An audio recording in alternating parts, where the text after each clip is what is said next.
I call the meeting of the Environment and Natural Resources, Finance and Policy Committee to order. A quorum is present. Representative Fisher, have you looked at the minutes? Yes, I have, Chair Hansen. I have looked at the minutes. I move the approval for March 21st, 2023. Representative Fisher moved the minutes for March 21st, 2023. All those in favor say aye. Aye. Opposed, no. Ayes have it. Motion prevails. The minutes are adopted. First up, we have House File 2831. Representative Finke, Emerald Ash Borer Response Grant Program established and money appropriated. We have allocated about 20 minutes of time for this. Representative Finke, would you like to move that House File 2831 be laid over for possible inclusion? Yes, that is my motion, Chair.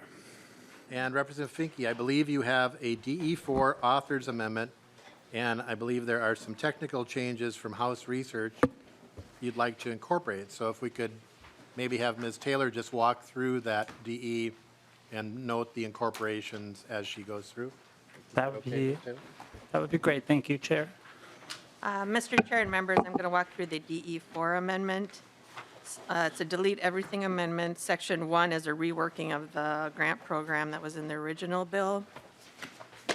Section 2 is a reworking of the appropriation. This fills in the amounts, providing $44 million total for the program. Section 3 is where the technical amendment would be. It'd be on line 2.27. Delete everything after A, and this is just a technical. This language is no longer needed. And this provides some $4 million for plant in Shakopee. Section 4 would provide $1 million for school tree planting grants. This is similar to language from last year. And then Section 5 would provide $1 million for the Minneapolis Parks and Rec Board for tree planting. Representative Finke, would you like to move that amendment with the incorporated changes? Yes, thank you, Chair. That's my motion. Representative Finke moves the DE4 amendment with the technical changes to get the bill in the form she would like. All those in favor signify by saying aye. Aye. Opposed, nay. Motion prevails. The DE4 amendment is adopted. Representative Finke, two-year bill as amended. Thank you, Representative Hansen, or Chair Hansen, excuse me, and members. We had a presentation earlier this session on the emerald ash borer. We spent considerable time on understanding this problem, which is not new. This bill would create the response, an emerald ash borer response. We know we need to do something. This bill is our attempt to do something. It's, in my mind, it's got a companion bill going to bonding, which is bonding requests for tree planting. There's also a few tree planting programs in the bill before us today because we have to responsibly deal with the waste created by emerald ash borer, and we need to proactively plant trees to replace them. So those are my opening remarks, and we can go to our testifiers. Thank you. First up, Ken Smith, District Energy. And members, we're going to have 2 minutes each testifier. Welcome, and state your name for the record. Good afternoon, Mr. Chair, members. My name is Ken Smith. I'm the President and CEO of District Energy St. Paul and owner of St. Paul Cogeneration, and I'm testifying in favor of this House File 2831. In 1994, the DNR published a report about wood waste in Minnesota, and at that time it said wood waste in urban areas presented a significant disposal problem. The Twin Cities had limited options, and it was leading to open burning and illegal dumping. Action by the legislature in that same year, 1994, eventually resulted in the development of St. Paul Cogeneration, the state's largest biomass field combined heat and power plant that was designed to use urban wood waste to generate electricity for Xcel and heat for buildings downtown St. Paul. That plant has consumed since 2003 when it went operational 4.7 million tons of wood waste.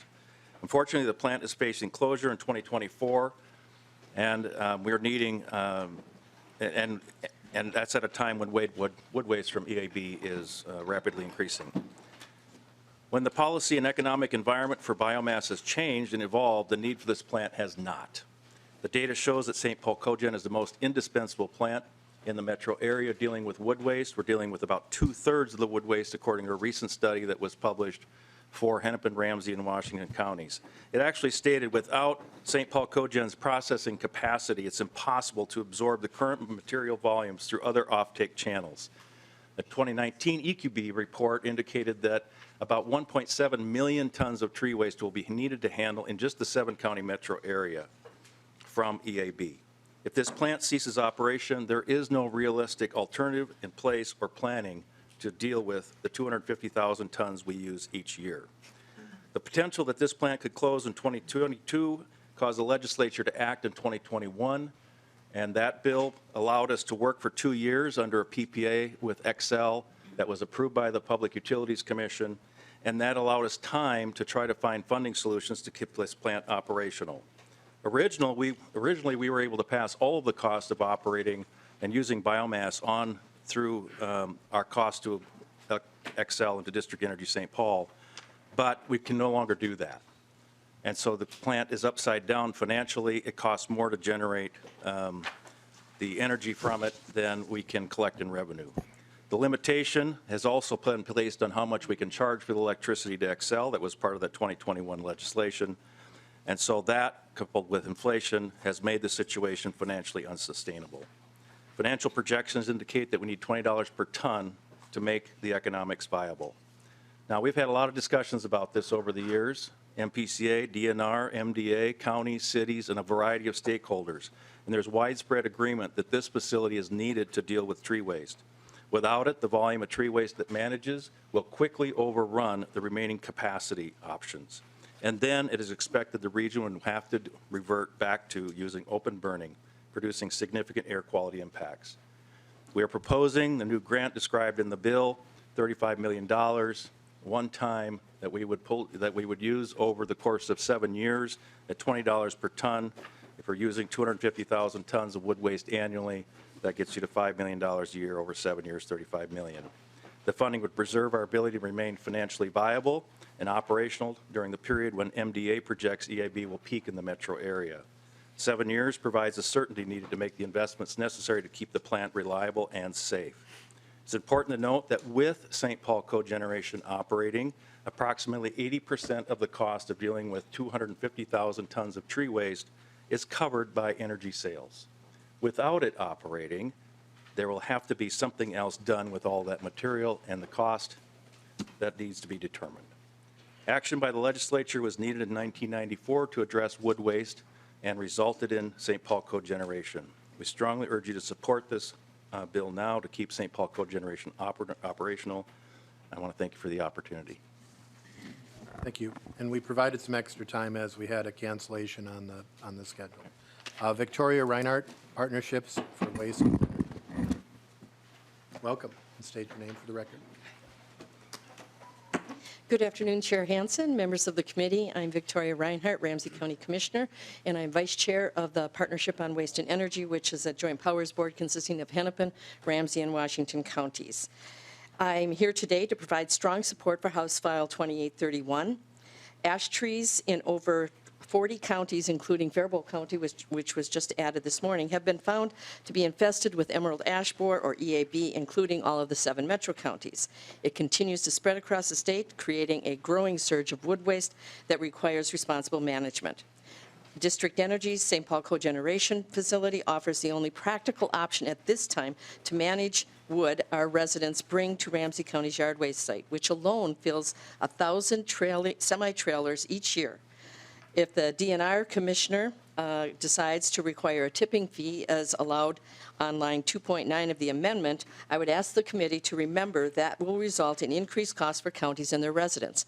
It is estimated at $20 per ton tipping fee. That would add to the county budget for just Ramsey County between $300,000 and $400,000. And we have already heavily invested in providing the service or the drop-off sites and so forth at no cost to our residents. So please bear that in mind. I would ask the committee to look at that. This is counterproductive at a time when we are asking the state for help in managing the overwhelming effects of emerald ash borer.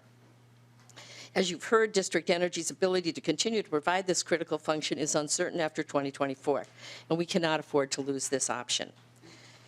House File 2831 is the solution we need at this moment, and we thank Representative Finke for bringing this bill forward. The grants to St. Paul cogeneration and to local governments provided for in this bill will help slow the spread of EAB by reducing a cost barrier to remove the response and responsibly manage the affected ash trees so that they're not dumped or burnt. I'm actually at the end. Thank you. Thank you. George Damian, Clean Energy Economy. Thank you. I want to reduce that. Yeah, I did. Welcome. Good afternoon, Chair Hansen and members of the committee. For the record, my name is George Damian. I'm Director of Government Affairs for Clean Energy Economy Minnesota, or SEAM as we are known. We are an industry-led, nonprofit, nonpartisan organization representing the business voice of clean energy in Minnesota. Today, I'm here to testify in support of House File 2831, which will grant ongoing funding to clear, collect, and process the waste from the infected emerald ash borer, or AEAB waste. Specifically, this bill will allow District Energy's St. Paul cogeneration facility to continue processing this waste and turn it into energy. District Energy is already doing this work, and without their continued efforts in the arena, it is unclear what would happen to the hundreds of thousands of tons of EAB waste produced annually. This proposal is needed to meet the challenge of dealing with our state's EAB waste and putting it to productive use in the form of renewable energy. The main alternative to getting rid of this waste is open pit burning, which would be a massive source of greenhouse gas emissions. SEAM urges your support of House File 2831. It will be a key part of solving the major problem our state is facing with disposal of emerald ash borer waste, while also putting the waste to good use. We thank Rep. Finke for authoring this bill and looking forward to our continued work with you and other stakeholders to move our state towards a clean energy future. Thank you for the opportunity to testify today. Thank you. Kirk Kudelka, Minnesota Pollution Control Agency.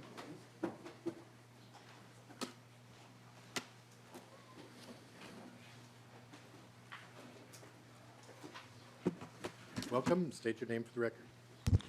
Thank you, Chair and committee members. For the record, my name is Kirk Kudelka. I'm an Assistant Commissioner with the Minnesota Pollution Control Agency and work on land issues, including solid waste. I want to thank the committee for this hearing and the author for bringing this legislation forward. We support the need to properly dispose of wood waste and the large role that St. Paul the SPC has played in this efforts.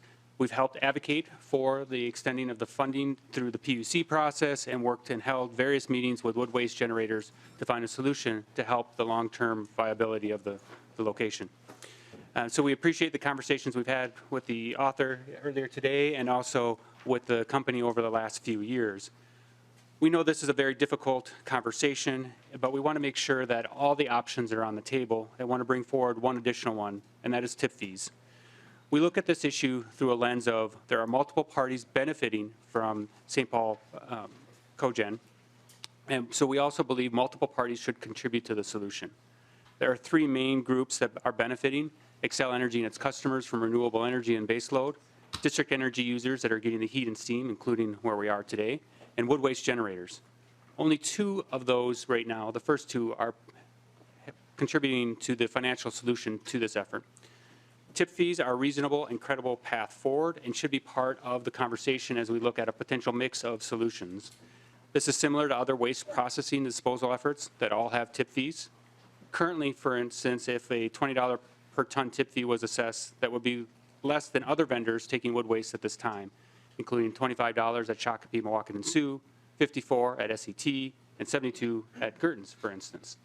And so we know this is a challenging effort and appreciate the author bringing all the parties together, including the chair's earlier meeting. As he noted, these are going to be difficult decisions, and we're going to have a plethora of solutions to move forward on this. And just want to make sure that the issue of tip fees is one that is discussed as we move forward. Thank you, Chair and committee members. Thank you. Thank you. Amy K. Kerner, Minnesota Department of Natural Resources.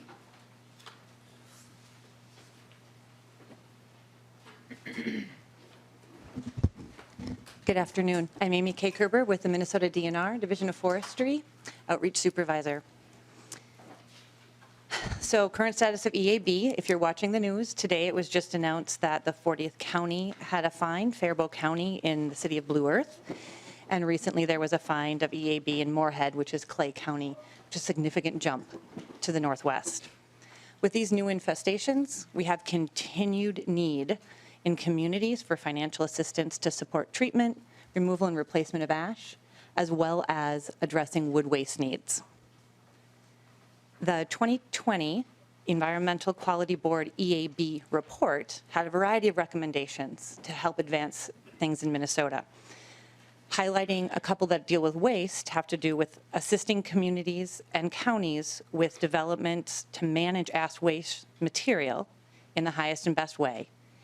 In addition, incentivizing use of ash wood by energy facilities that currently have the ability to use biomass. Looks like both of those components are addressed in this proposal. Along those lines as well, in the governor's budget, I believe there's a recommendation within the PCA section for $4 million to help address ash wood waste. Also in the EQB report is a recommendation that we continue to fund communities for the removal, replacement, and treatment of ash. And that recommendation is for $8.5 million a year, ongoing for 30 years. The governor's budget this year recommends or proposes $7.6 million in FY24 and FY25 for community support to remove, replace, and treat ash, with ongoing at $400,000. This bill also includes an opportunity to plant more trees in schoolyards, which is something I think everybody can support. Schools across Minnesota have indicated their interest in having more trees on their school grounds.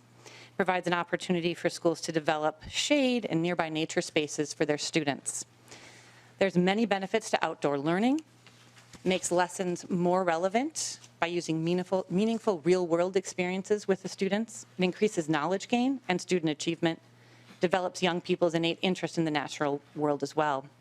This grant aligns with existing programs in the DNR Division of Forestry Education program, such as School Forest, Project Learning Tree, and Arbor Month. However, we support it with minimal staff, and so we would appreciate talking to the author about the opportunity for some administration support here. In summary, the DNR looks forward to working with the author on House File 2831 so that it can be implemented to help communities address wood waste needs and increase tree planting on school grounds. Thank you. Is there anyone else in the audience who would like to testify for or against this bill? Anyone else? Questions from members? Representative Jacob and then Representative Heinzman. Thank you, Chair Hansen. So from what I can tell, this bill seems to be, largely focused on the metro area. Really, while areas like my county of Winona County have already dealt with the issue with little to no public funds. So what's the plan going forward so that taxpayers from one area of the state aren't on the hook to deal with metro area issues? Representative Finke. Thank you, Chair Hansen and Representative. This bill does largely deals with the wood waste from the 7-county metro area. I think it's fair to say that. I think that we need to dispose of that wood by keeping the only viable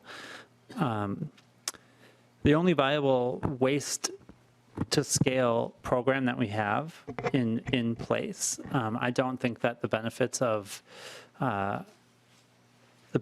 that are restricted to the metro area. I think if we open pit burned 1 billion trees, we would have some problems, however many trees it would be.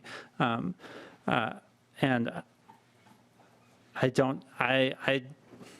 I fundamentally have an issue with the idea that we shouldn't take care of our people in the metro area and take care of our neighborhoods and our trees and our health with taxpayer dollars.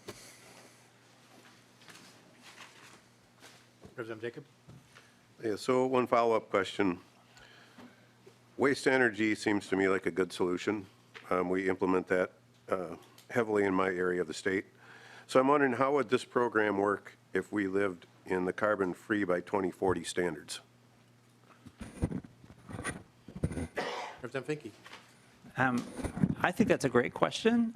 Thank you, Chair and Representative Jacob. I think if you talk to the representatives that are here from District Energy, they will let you know that I was very interested in how we're going to answer that question and not having a solution presented at this moment that extends longer than the EAB, because I do believe that 100% clean energy future is our future, and I do question whether or not burning trees is a real solution for clean energy. So I think that's a very important question. And we talked about that and we had our conversations about that because I support 100% clean energy.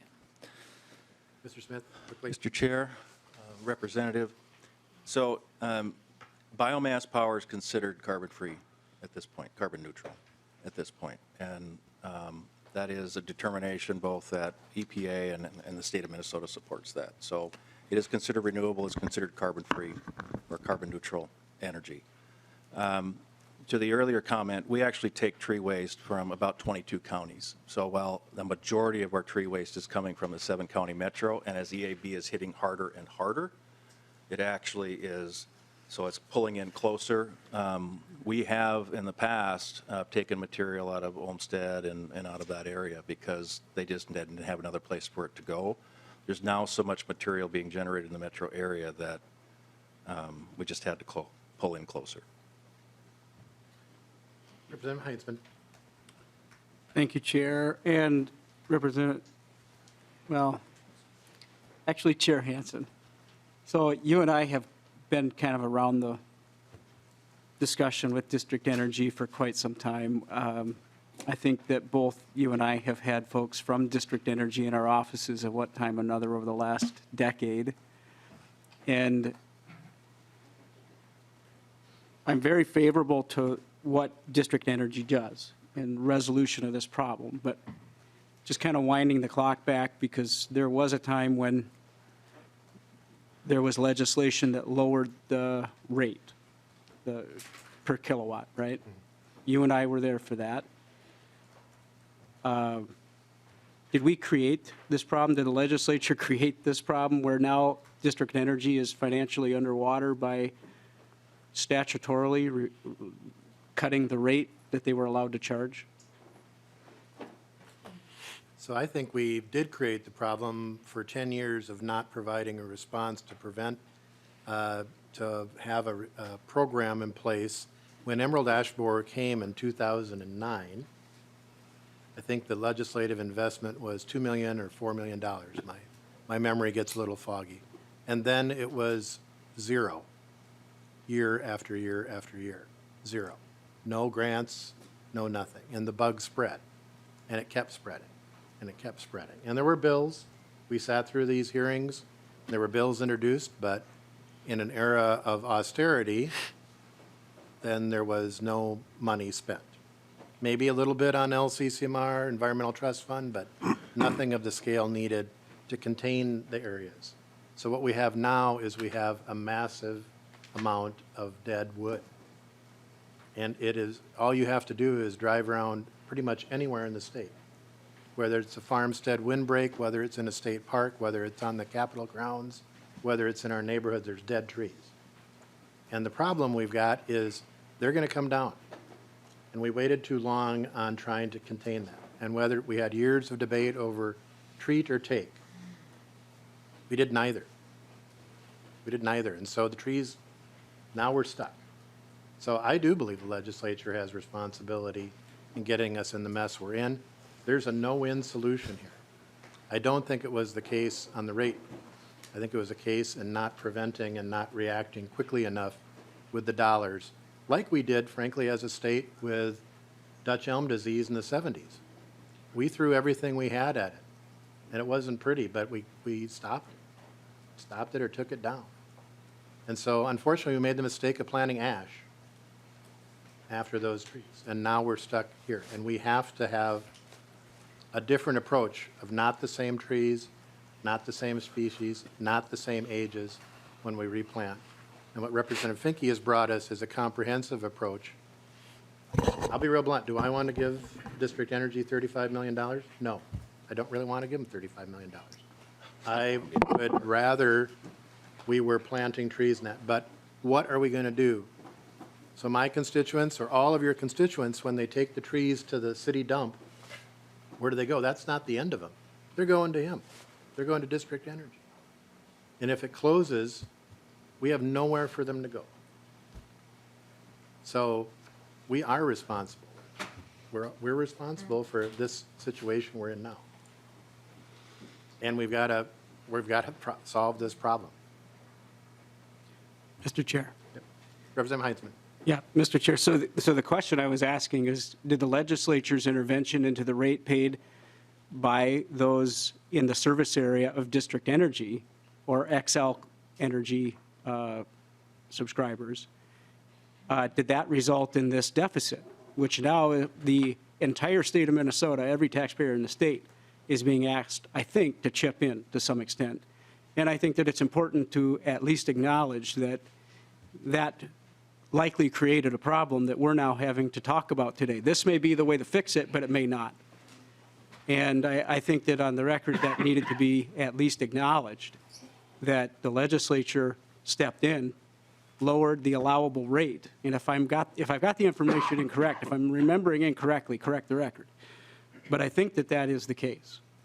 And so the elephant in the room, you know, as you're describing what the problem is that when district energy was created and the rate was decided, the EAB problem was not present. So that really has nothing to do with my question or the bill before us, except that we're now trying to decide, well, who should pay? Should it be the ratepayers or should it be taxpayers or across the state of Minnesota? So I don't know that this is necessarily the right approach.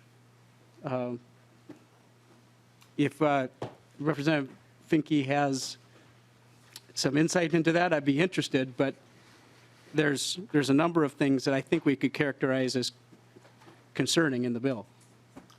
Representative Jordan. Thank you, Mr. Chair.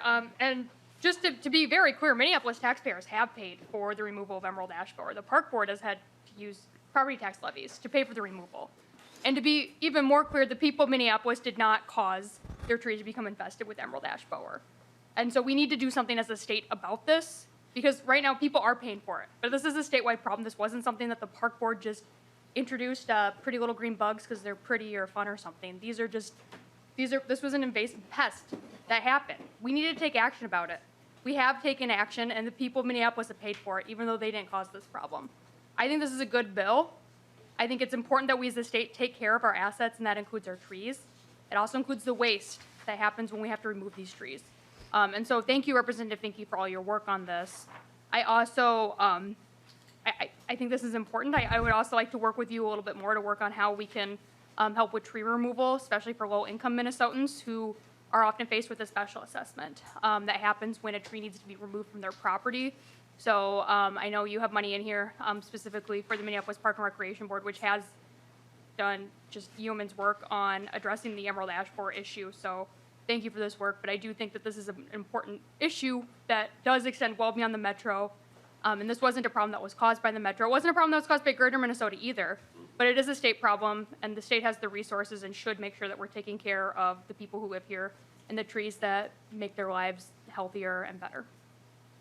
And I would ask both the Department of Agriculture and the Department of Natural Resources to provide the committee with a list of where the grants that started in 2019 have gone.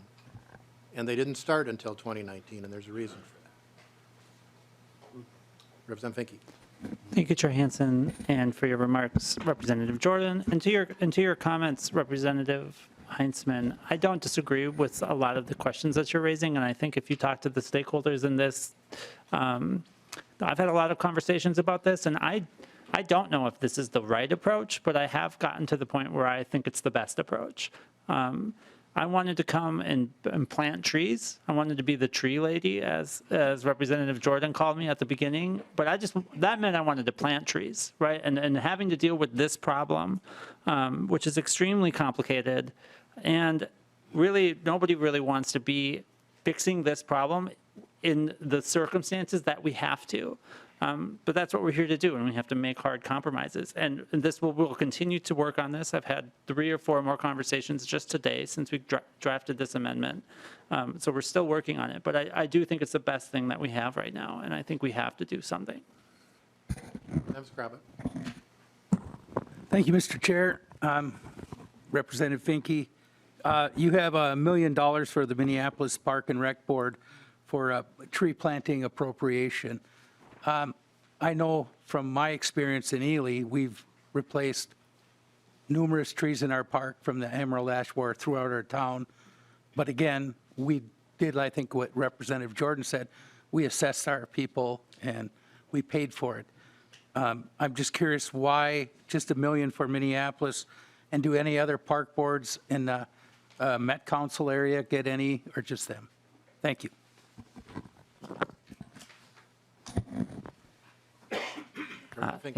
Thank you, Chair and Representative Scriba. And to your question about the other park boards, I'm not sure if others are getting that, and that, I admit, is just because I haven't been involved in those conversations prior. I know that the Minneapolis, I mean, as Representative Jordan said, Minneapolis has been dealing with this, and a lot of people have been putting a lot of effort into a problem in the city that has been getting only marginally improved, and there's real need there, and I think that we can meet that real need.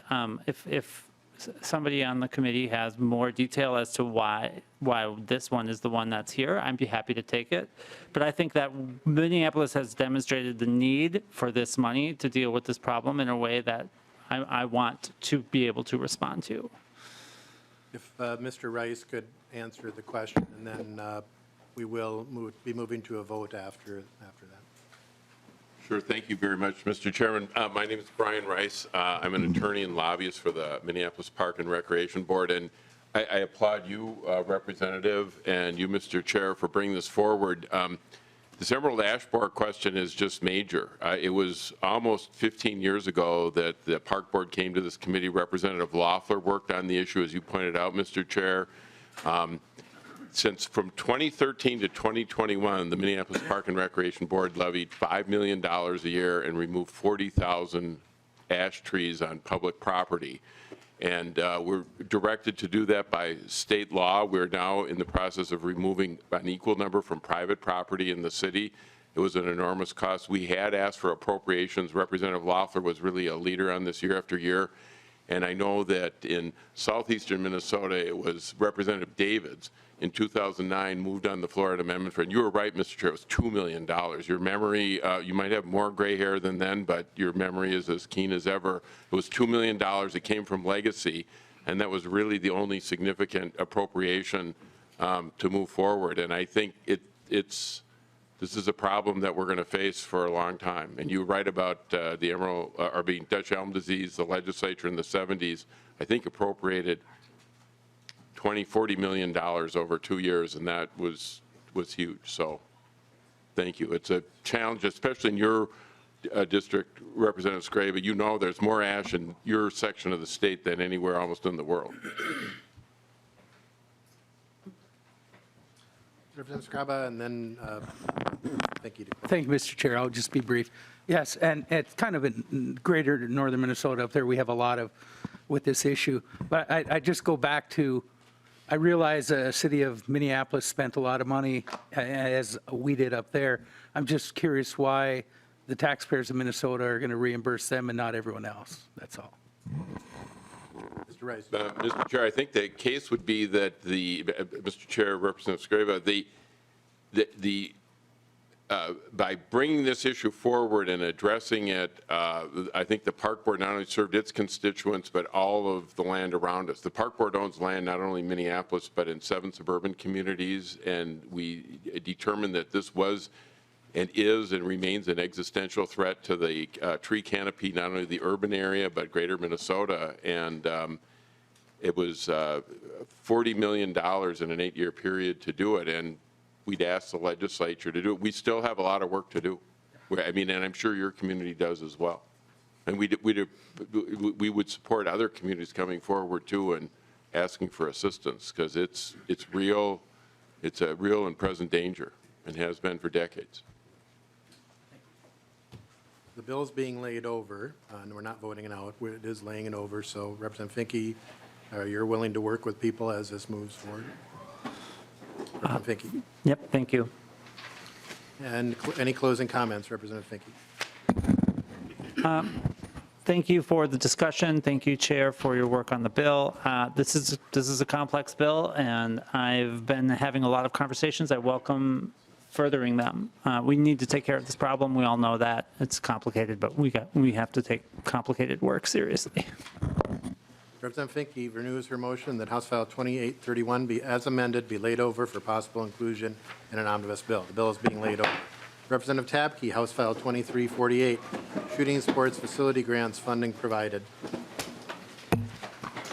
At about 5 minutes total, Representative Tabke on this. I will move that House File 2348 be laid over for possible inclusion in an omnibus bill. Representative Tabke to the bill. Thank you very much, Mr. Chair. And so this is a shooting sports grant, a facilities grant project, and so House File 2348. What happens is applicants can request grant money on a first-come, first-served basis and require a one-to-one match. Grantees must allow members of the public to shoot at reasonable times and reasonable fees for 20 years after receiving a grant. So this includes $300,000 in grants for 24, $300,000 for 25. And I have, in order to keep things going quickly, Mr. Chair, I have a testifier here today. Welcome. John Nelson, President of USA Clay Target League. Welcome. Mr. Chair and committee members, thank you for allowing me to speak today. Unlike other sports, clay target athletes are not required to be the fastest or tallest or strongest or smartest or physically able or even the appropriate gender to participate on a school team. In fact, the only requirement for a student to be eligible to participate on a team in our league is to have firearm safety certification. Clay target is the most inclusive high school sport. It's also one of the fastest growing school sports in America. Of the 45,000 student athletes and 1,500 teams that participated nationwide in our league last year, 15,800 athletes and 420 teams were from Minnesota. That's almost 1/3 of the entire country's population or participation in our state. Minnesota hosts the largest shooting sports event in the world, the nation's only clay target state tournament that is sponsored by the State High School Athletic Association, the nation's largest 2-year college clay target league, and the corporate headquarters of the largest youth shooting sport program in the world, the USA Clay Target League. Not only is the sport great for student athletes, their families, and the education community, it's great for the state of Minnesota. For fiscal year 2022, the Minnesota DNR received over $32 million, about 19% of their total budget, in federal grant monies from the Wildlife Restoration Act, the Pittman-Robertson, otherwise known as. What most people don't know is that 78% of those excise tax funds from firearm and ammunition sales are generated by recreational shooters, not hunters. Every single sporting event needs fields, pools, gymnasiums, courts, courses, tracks, whatever, has an opportunity to be developed on most any piece of ground in the entire state of Minnesota. Just try to name a sport that doesn't have a venue located in Minneapolis or St. Paul. Unfortunately, that opportunity is not so simple for outdoor shooting ranges. The demand for new clay target shooting sport ranges to be built and to improve existing ranges that will increase capacity has never been higher for Minnesota.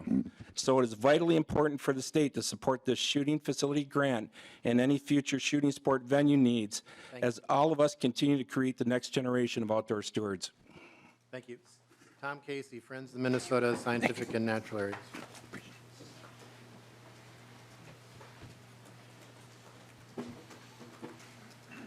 Welcome. State your name for the record.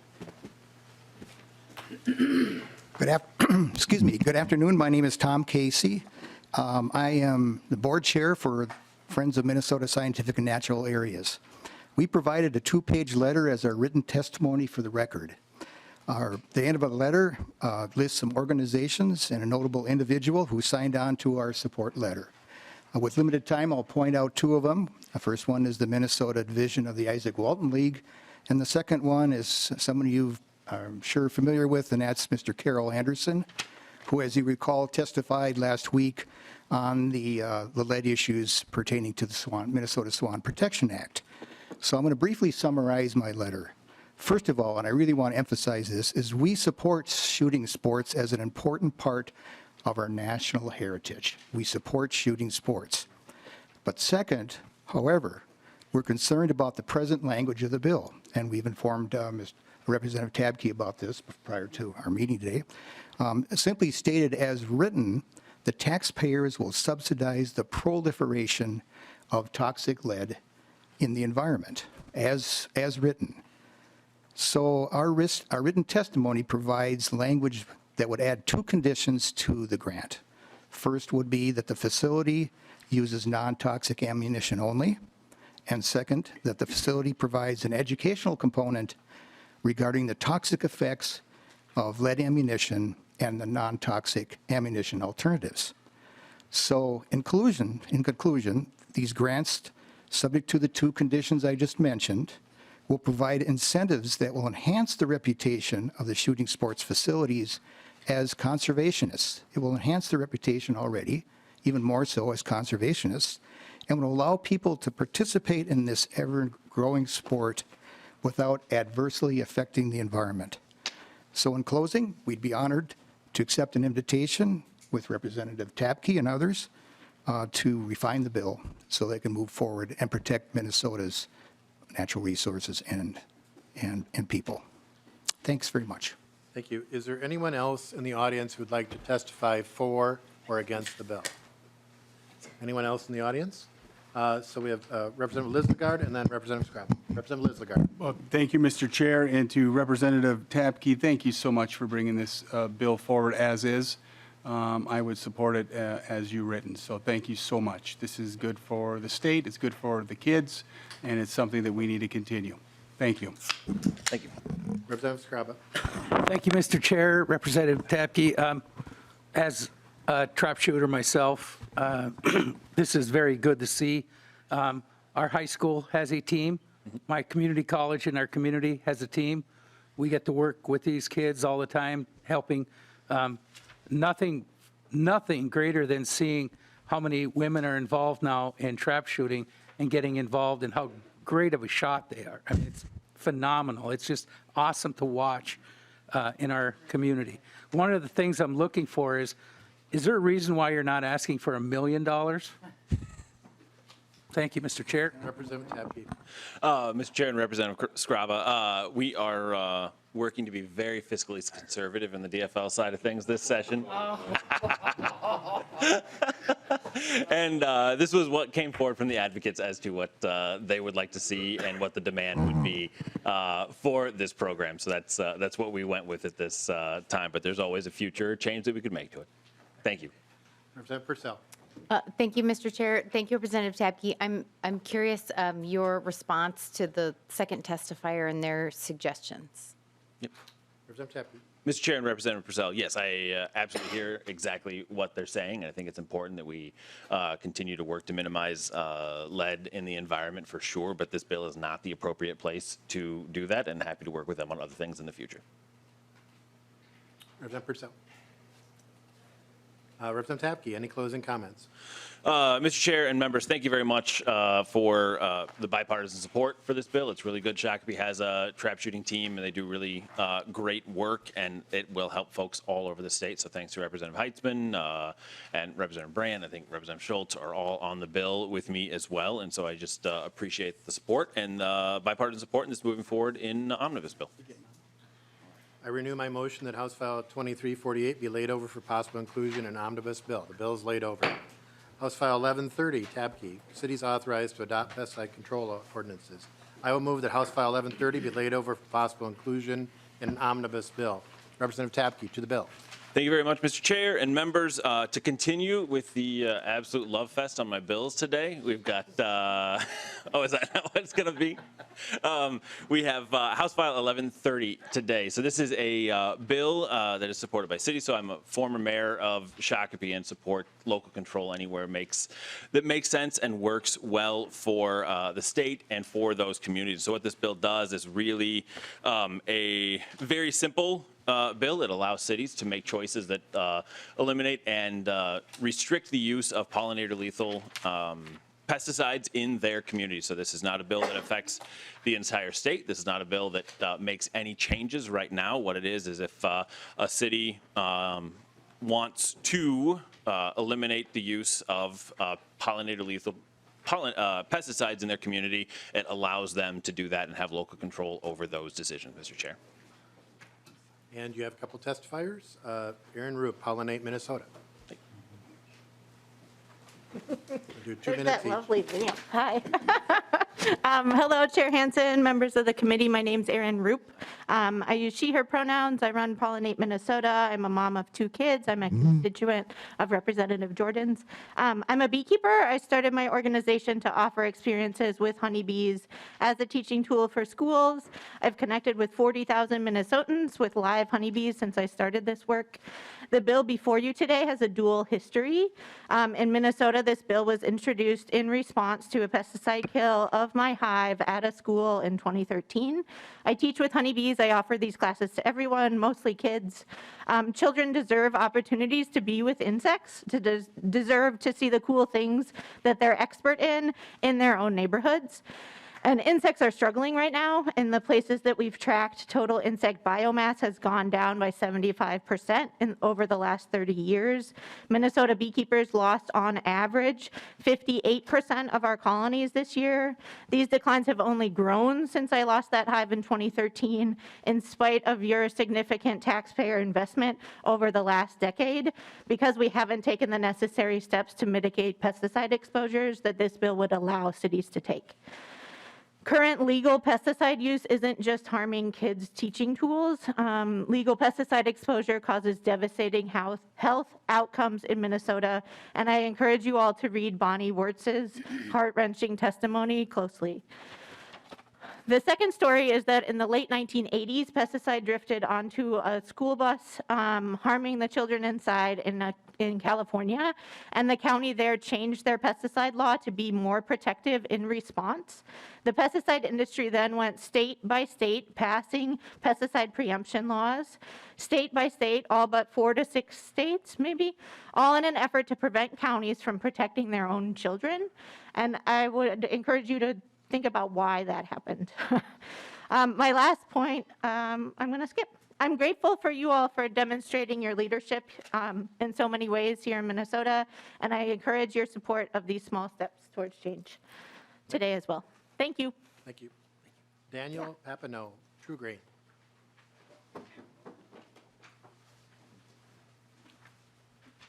Thanks. Welcome, and state your name for the record. Yes, hello. My name is Dan Papineau. I'm the Director of Government Affairs for True Green. In the interest of being efficient and timely, I included some information about our company with my testimony. I'm not sure if it was included or not, but I did submit it. HF 1130 looks to grant local governments the ability to regulate certain pesticides in order to protect pollinators. The policy goal of protecting pollinators is an admirable one. We know the threat pollinators face. It is evidenced by countless studies identifying lack of habitat, parasites, the transportation of pollinators long distances for mass pollination events, and yes, pesticide use as threats to pollinator health. Reviewing testimony, amendments, and engaging with many of the proponents of this policy, I felt it was necessary to come before you to raise a few concerns, pose a few questions, and provide some clarifications on HF 1130, all of which are meant to promote a better bill and not to dissuade you from your continued efforts in protecting pollinators. First, pollinators all over Minnesota are important, not just the ones in cities, and statewide solutions that protect pollinators exist and do far more for pollinator health than this bill. I urge the committee to consider these options. Second, the bill as introduced included many exemptions, and amendments continue to be discussed to include more. This process seems piecemeal and suggests a more thoughtful, collaborative approach is necessary. Pollinator lethal pesticides are used everywhere from your backyard to your child's head when they get head lice. The committee should know the uses and benefits of pesticides and the drawbacks of them thoroughly before they turn over authority to local governments to regulate them. Third, True Green specialists are all licensed, certified, and trained in pesticide use, and there is special emphasis within this process on pollinator protection. Specialists are trained, educated, and tested on pollinator health every year and throughout the season. While we are licensed, certified, and trained, True Green doesn't use anything different than what an everyday homeowner could pick up at their local hardware store. If a city bans a pesticide within their border, it will only lead to a massive increase in applications being performed. Is there anyone else in the audience who'd like to testify for or against the bill? Questions from members?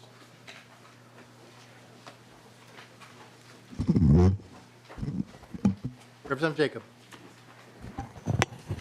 Thank you, Chair Hansen. So I see the exemptions here for mosquito control district for public health protection. And first of all, do we know, is there neonics in mosquito control chemicals? Representative Tabke. Mr. Chair and Representative Jacob, I do not know that for certain, no. Okay. Does the chair know that?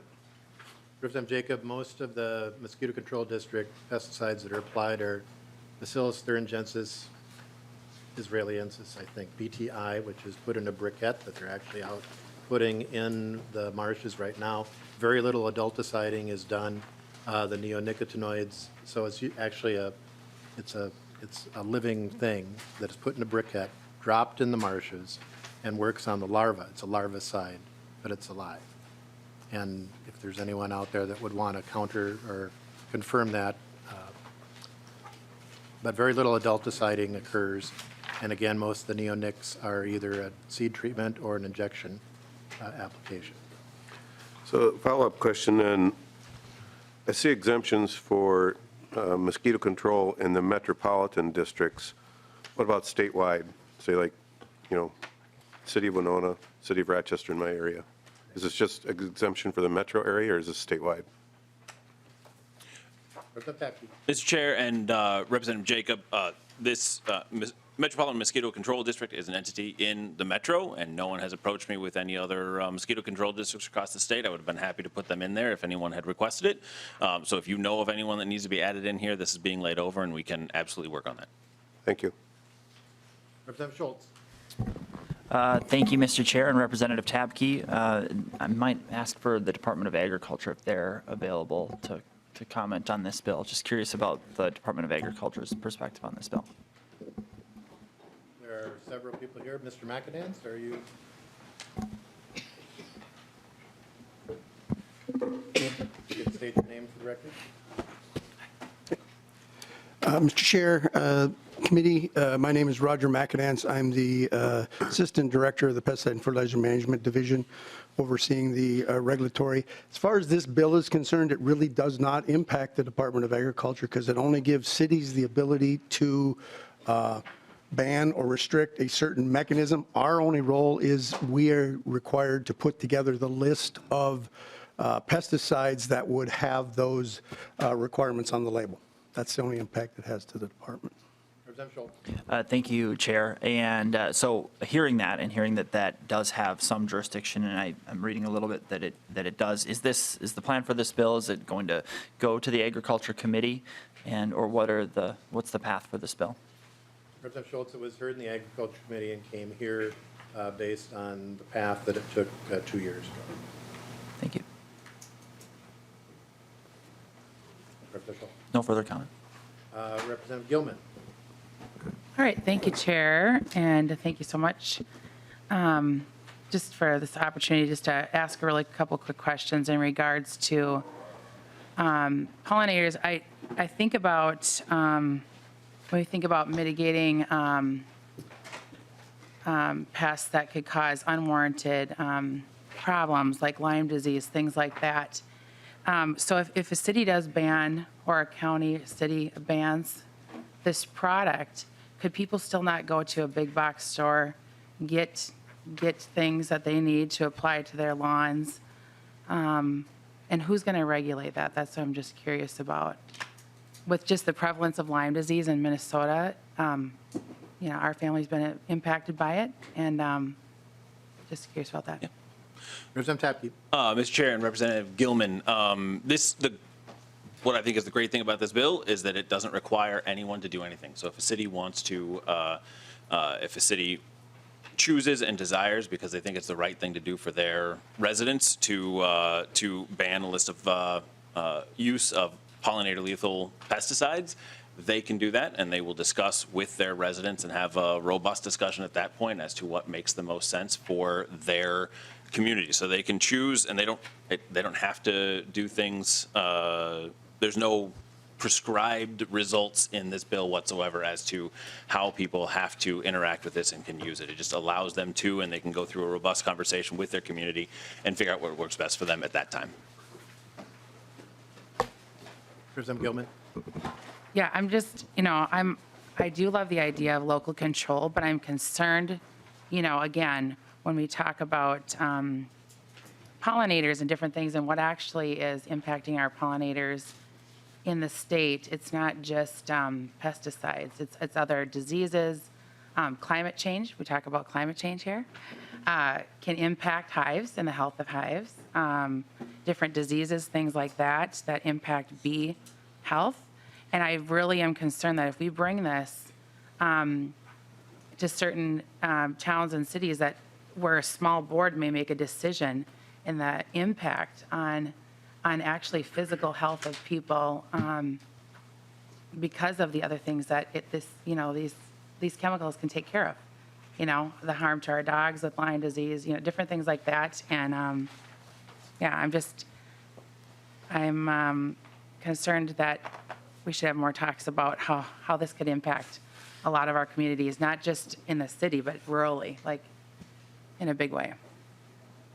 Representative Tabke? Mr. Chair and Representative Gilman, for 90% of what you said there, I completely and totally agree. There's absolutely a lot of different pieces that all go forward with this, and I absolutely trust local governments to have those discussions with their communities. And if you look, you mentioned dogs and Lyme disease. The first piece that is exempted on here is pet care products, and so that's on here. We, as Representative Jacob knows, and we had a big discussion in ag where we added some more. I don't think they were completely necessary, but they were other items that added comfort language for folks who were concerned about things. So like on the ag side of things, it exempts ag land use from this, and so that makes sure that if there's any sort of invasive noxious weeds or anything like that, that is able to get taken care of.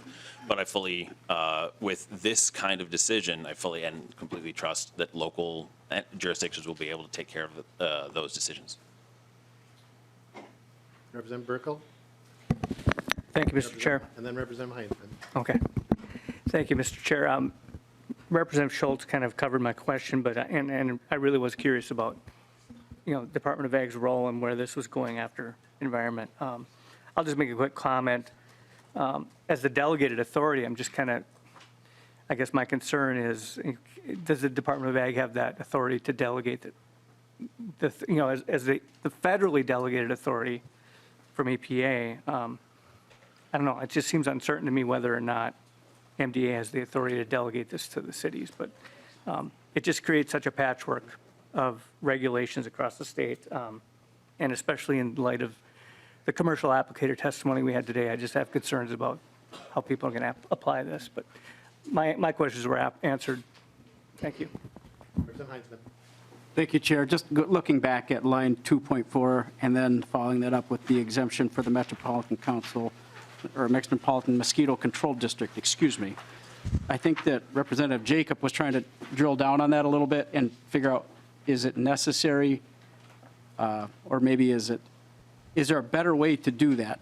I just want to make sure that others may not be negatively impacted in looking for an exemption down the road. If I'm... Representative Tabke. Chair Hansen and Representative Heinzman, I'm not following your question. I'm sorry.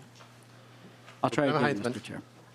Okay, would a city outside the 7-county metro area that adopts the ordinance under this bill be able to use the same pesticides used by the Metropolitan Mosquito Control District? That was the question that Representative Jacob was asking, and you said that there was nobody else that had asked for an exemption. Well, things have been happening fast, Representative Tabke, so there may not have been an opportunity. Maybe the bill could be written so it's a little bit easier to avoid those potential conflicts down the road. That was my suggestion, if that is potentially a conflict. Chair Hansen, Representative Heinzman, I very much hear what you're saying. Mosquito Control District is a very specific entity, and so if another community, communities can't choose how they move forward on this, and so if they want to adopt it and they want to exempt if they have a mosquito control district, which I don't know if there are any in the rest of the state, and I'll research that when we are done here. Is there? Okay, so we can absolutely exempt find out who that is and get those exempted on here as well in this state. But the local community can also exempt that on their own as well as they're adopting an ordinance. Closing comments. Thank you very much, Mr. Chair. We got Representative Fisher, sorry. Well, that's okay. Thank you, Mr. Chair. Thank you, Representative Tabke, for bringing this forward. I think it's very important that we have this opportunity for local cities to be able to do this type of opportunity for their communities. We've heard over time where we have the issues around our pollinators. I mean, we've heard this in committee now for as long as I've been on the committee, which is almost 10 years, that there is a problem with the insecticides and what it's having an impact on our pollinators that are out there. And I think for local communities to be able to have that opportunity to say, hey, we want to be bee friendly, they should be able to do that. And particularly when more and more people are realizing that as this comes out, they're getting educated and realizing we shouldn't be using these chemicals to help make sure that we protect our pollinators. So thank you for bringing this forward and giving the cities the opportunity to do this for their citizens. Closing comments. Thank you, Chair Hansen, and members, thank you very much for the conversation today. I will, this is being laid over, so I'll find the language that we need to make sure that other mosquito control districts are included in this, and we'll move that forward. So thank you very much for your support, Mr. Chair. I renew my motion that House File 1130 be laid over for possible inclusion in an omnibus bill. The bill is laid over.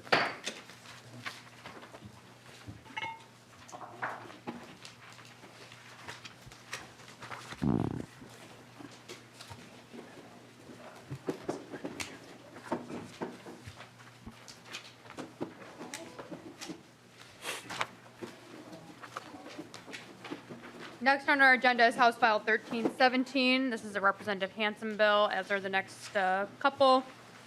As he approaches, we will have a number of testimony. We'll have a number of testifiers on this bill, and I will be keeping a time for that. That will be held at 2 minutes. But to start with, Representative Hansen, would you like to move your bill? Thank you, Madam Chair. I move House File 1317 be laid over for possible inclusion in the omnibus bill. Representative Hansen, to your bill.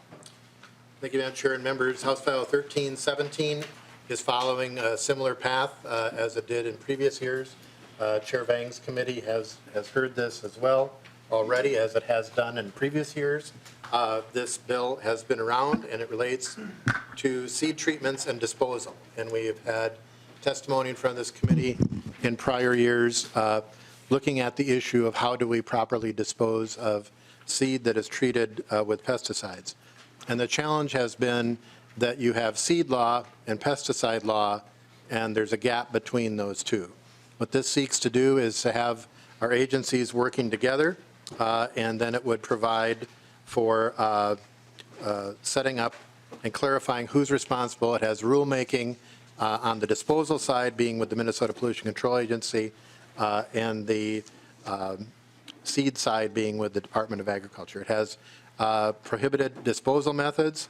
It has money for consumer guidance and rulemaking. And with that, I know there are a number of testifiers. There are. First on my list is Chris Cowan from the Pesticide Action Network, and then on deck is Margot Monson. Mr. Cowan, please come on down, state your name to the committee, and then proceed with your testimony. Thank you, Madam Chair and members. My name is Chris Cowan. I'm a contract lobbyist with the Pesticide Action Network. We generally try to keep pollinators, people in our environment safe from pesticide use. Just a few notes. On a previous bill before this committee, I think last week, I made reference to how this bill got started in a way a couple years ago regarding nationwide or continent-wide treated seed disposal at the Alton ethanol plant. And I made reference to their to a marketing email, and that is in your packets. You can see how that worked. 98% of all discarded seed was going to that plant, and that was going on for about 6 years. And in general, you know, why do we bring these bills forward? Why do we support House File 1317? So two things that I would ask that for you to consider. Take a look at the Minnesota Department of Agriculture 2021 Water Quality Monitoring Report, and just see the amount of pesticides and the number of pesticides that are showing up in our groundwater, in our well water, in our surface water, and even in our rainwater. And then I did something today is that I took a look at the Department of Agriculture's budget. And I just did a word search for the word pesticide. And here's some of the things that I came up with, which to me points to a general concern about pesticides. The budget references pesticide monitoring, pesticide in private wells, pesticide waste, pesticide in surface water, pesticide drift and misuse, pesticide groundwater, pesticide concentrations over time, pesticide exposure, detectable pesticides, pesticide compounds, pesticide issues, pesticide risk, pesticide contaminations. We have a lot of water in Minnesota. We also have a lot of pesticides, and I think now is the time to consider a bill such as this one, House File 1317. Thank you. Thank you. Next on my list is Margaret Monson, and then on deck is Pierce Bennett. Welcome to the committee, Ms. Monson. Please state your name for the record and then proceed with your testimony. My name is Margaret Munson. I live in St. Paul. I'm an entomologist and a beekeeper.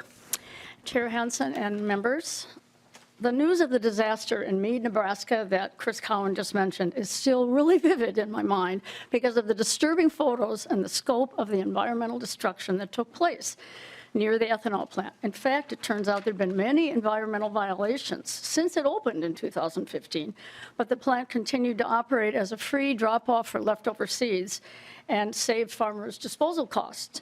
As early as 2018, residents began finding fermented corn seeds in the fields near Meade that were being applied to the soil as amendments to boost soil fertility.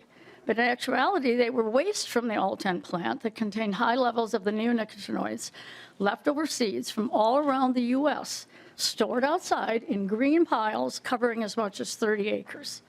Residents had to keep their windows closed due to the stench. Animals that were living outside were starting to have neurological problems. Then in 2019, state regulators found liquid waste stored in lagoons on site, and the test revealed that the neonics there were over 5,000 times the safety levels. Regulators closed the plant in February 21. Within a week, a pipe ruptured, sending 4 million gallons of wastewater into Meade's rivers and streams. Fungicides and neonics then were detected 40 feet below ground in drinking water wells and as much as 6 miles downstream from the Alten plant. Professor Wu Smart, who works at the University of Nebraska-Lincoln, reported that entire honeybee hives within 3 miles of Meade died. Today, 2023, the seed waste remains at the site, covered in a mixture of clay, cement, and polyester. Professor Smart reports it is still leaching neonics into the aquatic systems. Fish and beaver kills have been reported, and neonics and fungicides are now being detected in tadpoles and blackbird eggs that live near the facility. And they're still dealing with persistent and widespread bee losses today. The EPA suggests it's going to take many years to clean it up, but there have been no processes discussed for cleaning it up. Thank you for your testimony. Next on my list is Pierce Bennett, and then on deck is Amanda Billick.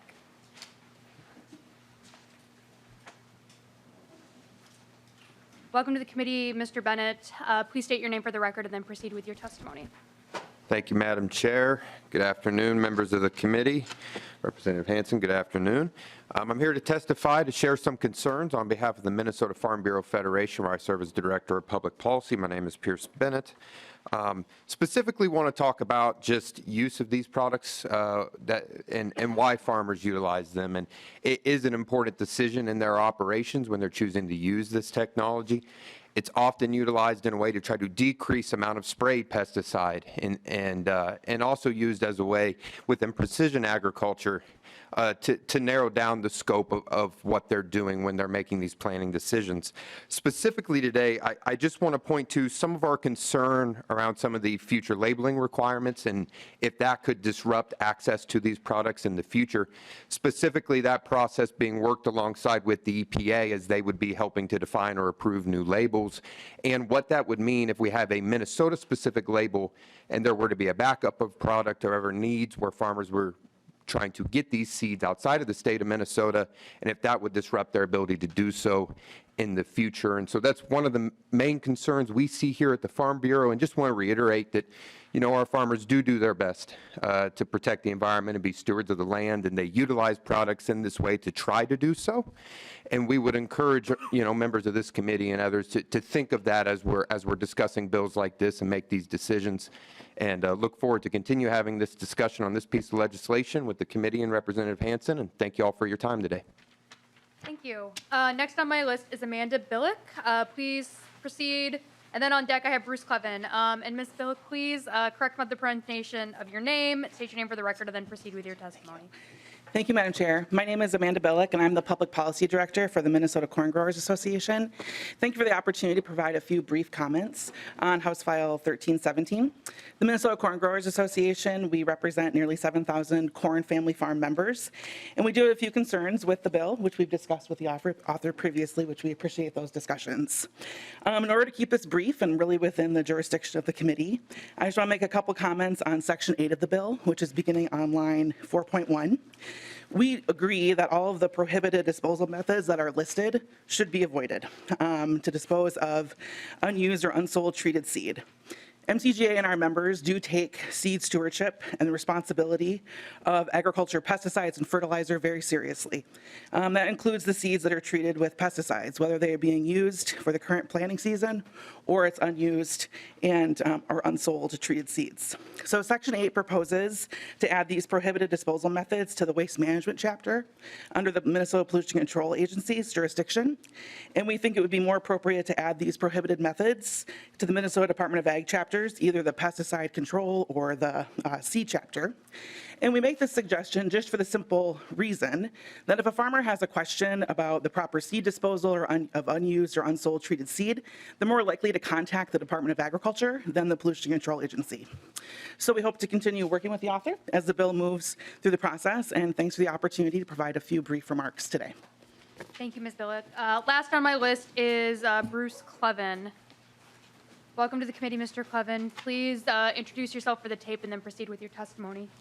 Well, thank you, Madam Chair. For the record, Bruce Clavin. On this bill, I represent the Red River Valley Sugar Beet Growers Association. We actually have a dog in this fight because our industry uses treated seeds on the sugar beet fields. In fact, we're #1 in sugar beet production here in Minnesota. I'm just going to talk about two sections, Section 6 and 9.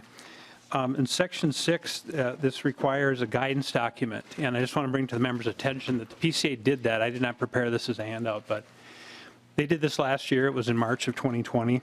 It's a decent piece of paper. It's got the landfill information on the backside and so forth. I know I'm talking to Representative Hansen that this is probably not as binding as he would like it. It's been done. But just to bring to the committee's attention that Section 6 is not going to be very hard to comply with for the agency. It's already been done. And then on Section 9, and this is related, and this discusses the rulemaking. Commissioner PCA must adopt rules providing for the safe and unlawful disposal of waste treated seed. That's probably not a bad idea in and of itself, kind of pulls in that guidance document. The issue I'm going to raise, though, is in the next sentence. The rules must clearly identify the regulatory jurisdiction of state agencies and local governments with regard to such seed. It just seems like this is a little backwards, where it would maybe be the legislature's call to decide who's going to do what. You've got Chapter 18B for pesticides, 21 for seeds, and 115 for PCA solid waste. So it just seems like that maybe should be a call the legislature makes versus having the agencies decide what their own authority is going to be. Thank you. Is there anyone else in the audience that would like to testify on this bill?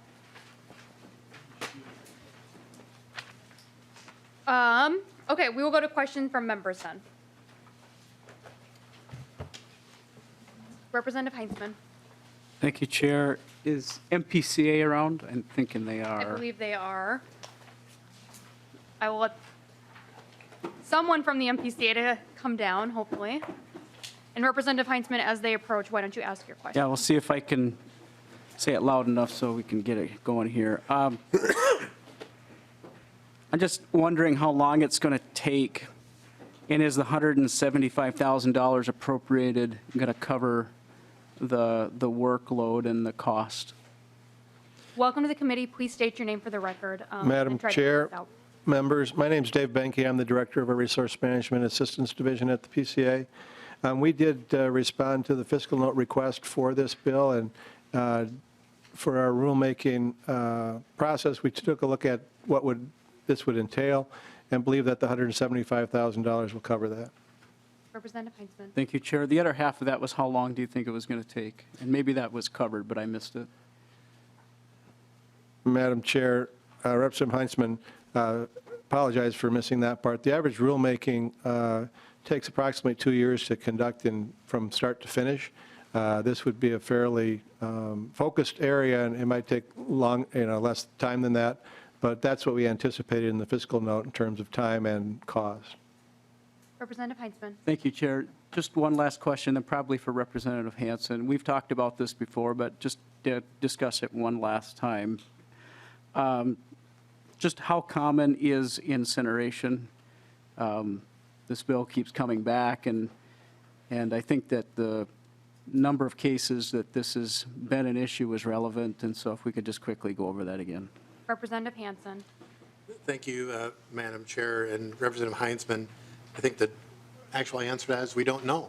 We don't know on how much open burning. We don't know how much backyard burning. We don't know how much corn furnace in the shed there is. And I think that's where the opportunity for having the agencies work on getting the word out so we can do that, because that's probably where the proximity to people is. We didn't know what was happening in Nebraska until it happened, and then we found out that Minnesota Seed was going there. We've said many times in this committee, prevention is better than cleanup. Prevention is better than cleanup. I would note, since Representative Heinzman, that you were asking about a fiscal note, Section 3 would be my intent to delete Section 3, which was added in Representative Vang's committee, and that's where the large amount of cost came in the fiscal note. So as we do markup, I would be removing Section 3. Representative Hansen. Hey, Representative Heinzman. Chair? I did this to Representative you. Heinzman. It's not your fault. I ruined it yesterday when I couldn't remember my own name. Yeah, and we're all confused. Go ahead. Thank you, Chair. Just finally, to confirm, who's responsible for enforcement of this provision, and what do we expect that cost to be? Representative Hansen. Thank you, Madam Chair. And Representative Heinzman, that's what the bill would do. And that's why it's here, because the PCA has disposal. This is primarily a disposal bill, but we want them to be working with the Department of Agriculture. That's why it went through Chair Vang's committee to clearly define what happens and when. Representative Heinzman. Thank you, Chair. So which of those two agencies are responsible for enforcement, Representative Hansen? Representative Hansen. Are they both?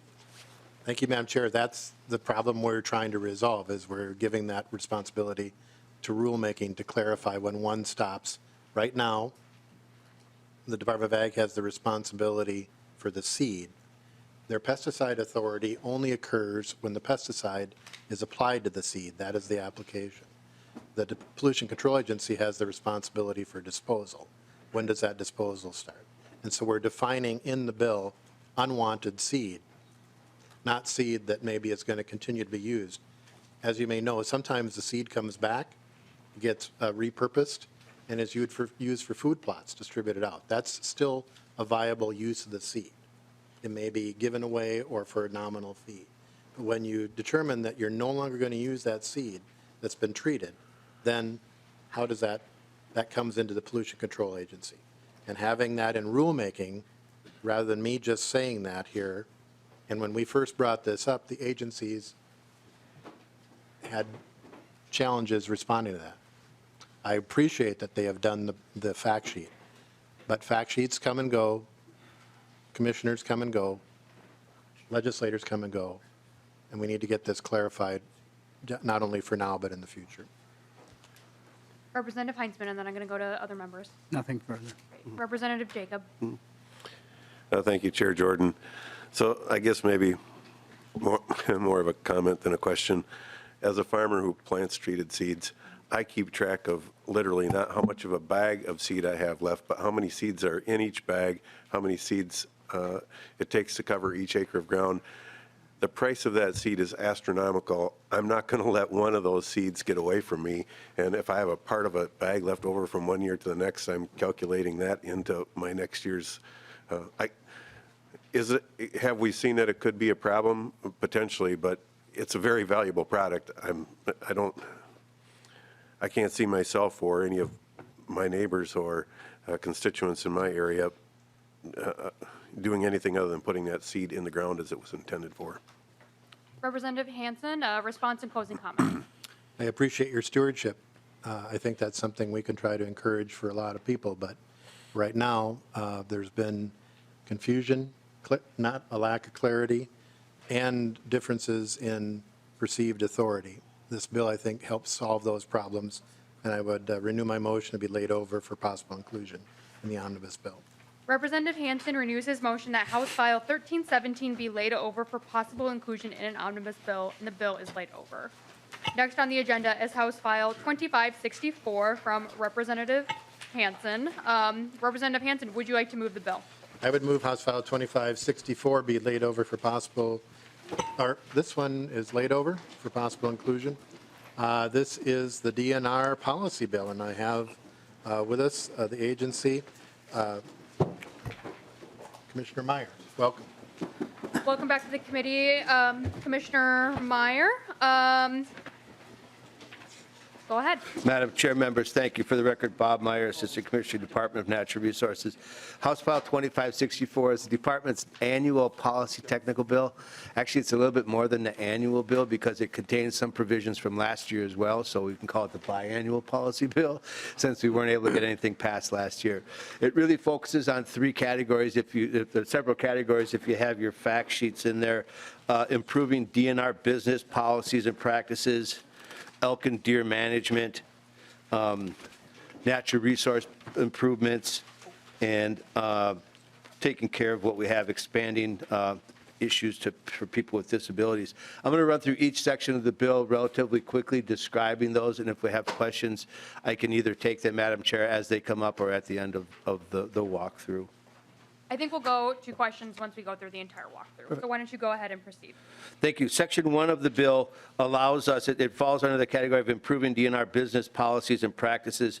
What it really allows us to do, and we had this last year, to invest the funds that we receive from permittees with the State Board of Investment to generate increased revenues off of those funds for financial assurance practices.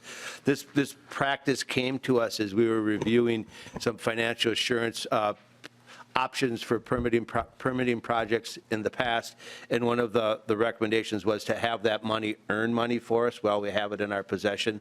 So this would allow us to work with the SBI at a very low-risk investment opportunity to provide some opportunity for those dollars to earn some money. Section 2, Section 3, Section 4, and Section 5 of the bill deal with a language that you've already heard dealing with the removal of registration decal numbers on snowmobiles. We've been talking about this for several years with the Minnesota United Snowmobilers Association on an opportunity to increase the actual registration decal on the machine that contains your registration number, name, address, phone number. There's a scannable code on there for our officers to use as well, in exchange for removing the MN 2482 number that a lot of people with snowmobiles these days don't have. They aren't designed for a clean panel to do that. So unfortunately, a lot of people have these on their machines, but if you buy a new one, or you can peel them off if you want to. So those sections will apply to that. And we do have the programming ongoing within our ELS program, and MinUSA does support those sections.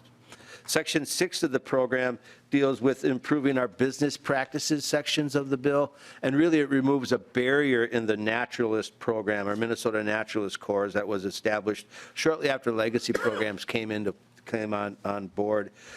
it provides some technical language, but the gist of it you'll see is in section 7 of the bill, which deals with eligibility. We want to remove some language that requires a person to be a permanent resident of the state, to be a scholar in a college program in a field related to natural resources, cultural history, interpretation or conservation, and then that language that says complete 1 year of post-secondary education. These are often entry-level internship programs within our parks, and we want to expand them to be more inclusive and including for people who may be students of the state of Minnesota but not a resident or things like that fall into the qualifications. Section 8 of the bill is language from last year. We're working with Representative Erdl on this provision. It would allow the loose line trail to go into and include a connection to Green Lake State Rec area down in the Wilmer area. Section 9 allows us to set practices or fees for camping, lodging, day use facilities, tours, educational programs, seminars, events, and rentals within state park system, the same way as we establish camping and lodging fees. So it would be by commissioner's order and looking for that authority to do that.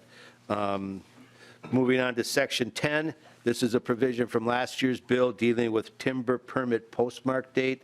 The goal is to reduce late payments by loggers. So rather than base the date of the payment on the day we receive the mail, we were basing it on, you'll see on the date it's postmarked.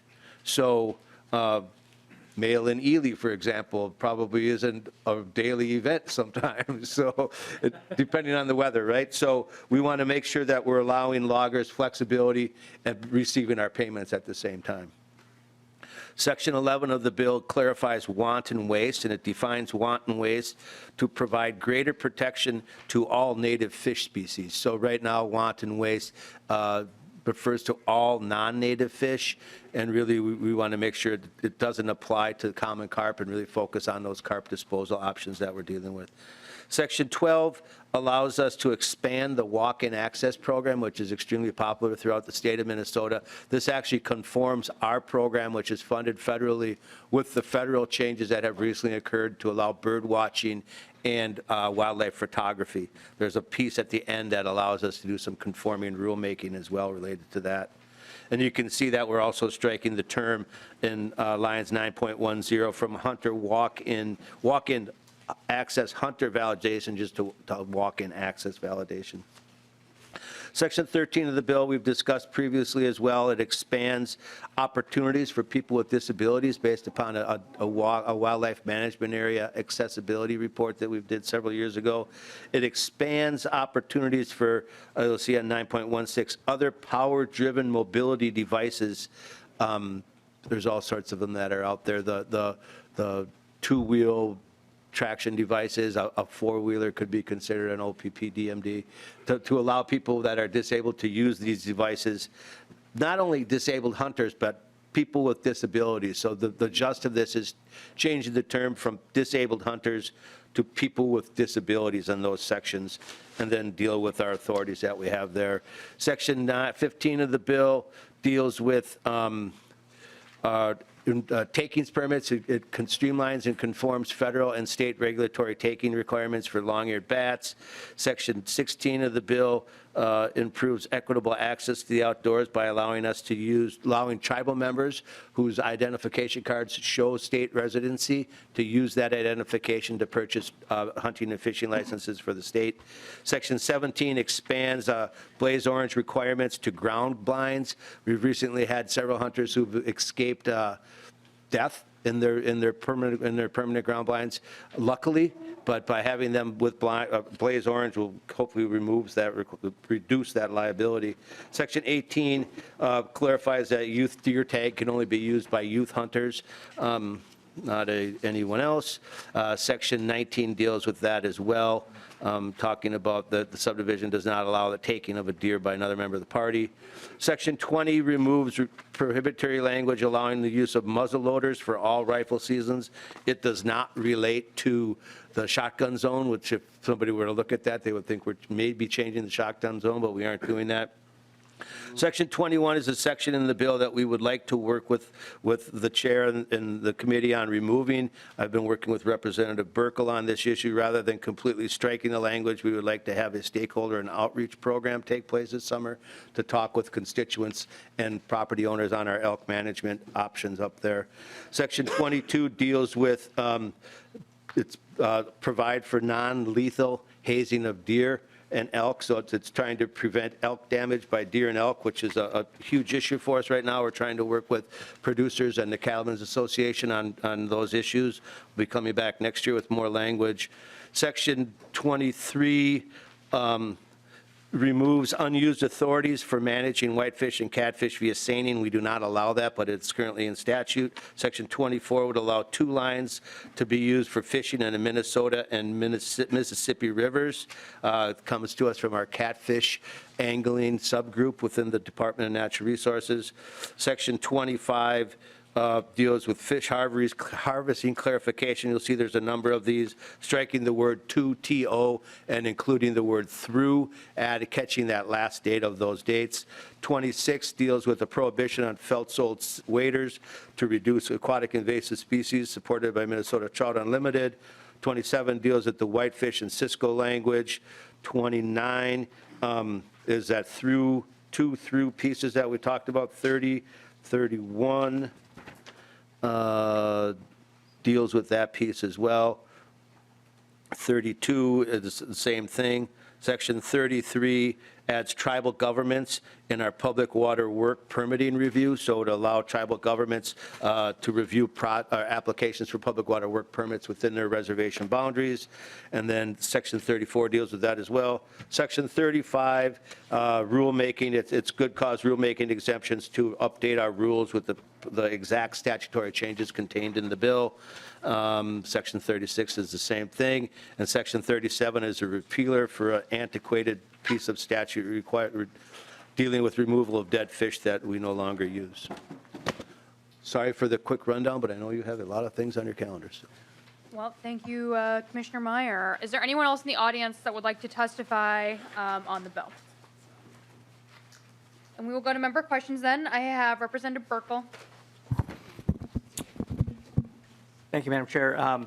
Just quickly, I wanted to thank Commissioner Meyer for his efforts to change the elk management language we talked about last week after talking with my folks up north. And the trajectory of the elk depredation claims, it's just good to know that we can work on that in the next year here. Thank you. Thank you. Representative Scraba. Thank you, Madam Chair. When you have removed certain provisions for taking fish with seines, smelt, how do they get smelt? Commissioner Meyer. How do they get smelled? I mean, can you use a seine for smelt? Yes. Is that, Representative Scraba. thank you, Madam Chair, I'm sorry. It says remove certain provisions allowing the DNR to take fish with seines, nets, and other devices, including no longer taking whitefish or catfish. Okay, you remove that. Stand corrected. Commissioner Thank Meyer. you. Thank you. I think he answered his own Okay, question. great. Thank you. Any further questions from members? Representative Hansen, closing remarks. This is the policy bill. We will be including that. I renew my motion, House File 2564 be laid over for possible inclusion. Representative Hansen renews his motion that House File 2564 be laid over for possible inclusion in an omnibus bill, and the bill is laid over. Next up is House File 1680 from Representative Hansen. Representative Hansen, would you like to move your bill? I will move that House File 1680 be laid over for possible inclusion in an omnibus bill. And Representative Hansen, I believe you have the A1 authors amendment. Would you like to move your amendment and explain it for the committee? Thank you, Madam Chair. I would move the A1 amendment. What the A1 amendment does is it looks at a cumulative issue in terms of water sustainability. 1680 came to us from the administration. We have added on line 1.7 of A1 cumulative withdrawals, again to the commissioner, and then the commissioner may consult with health, agriculture, and the PCA when determining impacts on water quality and quantity. So I move the A1 amendment. Representative Hansen moves the A1 amendment to get the bill in the form he would like. All those in favor, please signify by saying aye. Aye. Those opposed say no, and the motion prevails. The A1 amendment is adopted. Representative Hansen, to your bill as amended. As I discussed, this was an agency bill. The A1 amendment came from me, and I have the Department of Natural Resources here to describe the bill. We do. First on my list is Katie Smith from the Minnesota DNR. Welcome back to the committee. Please restate your name for the record and proceed with your testimony.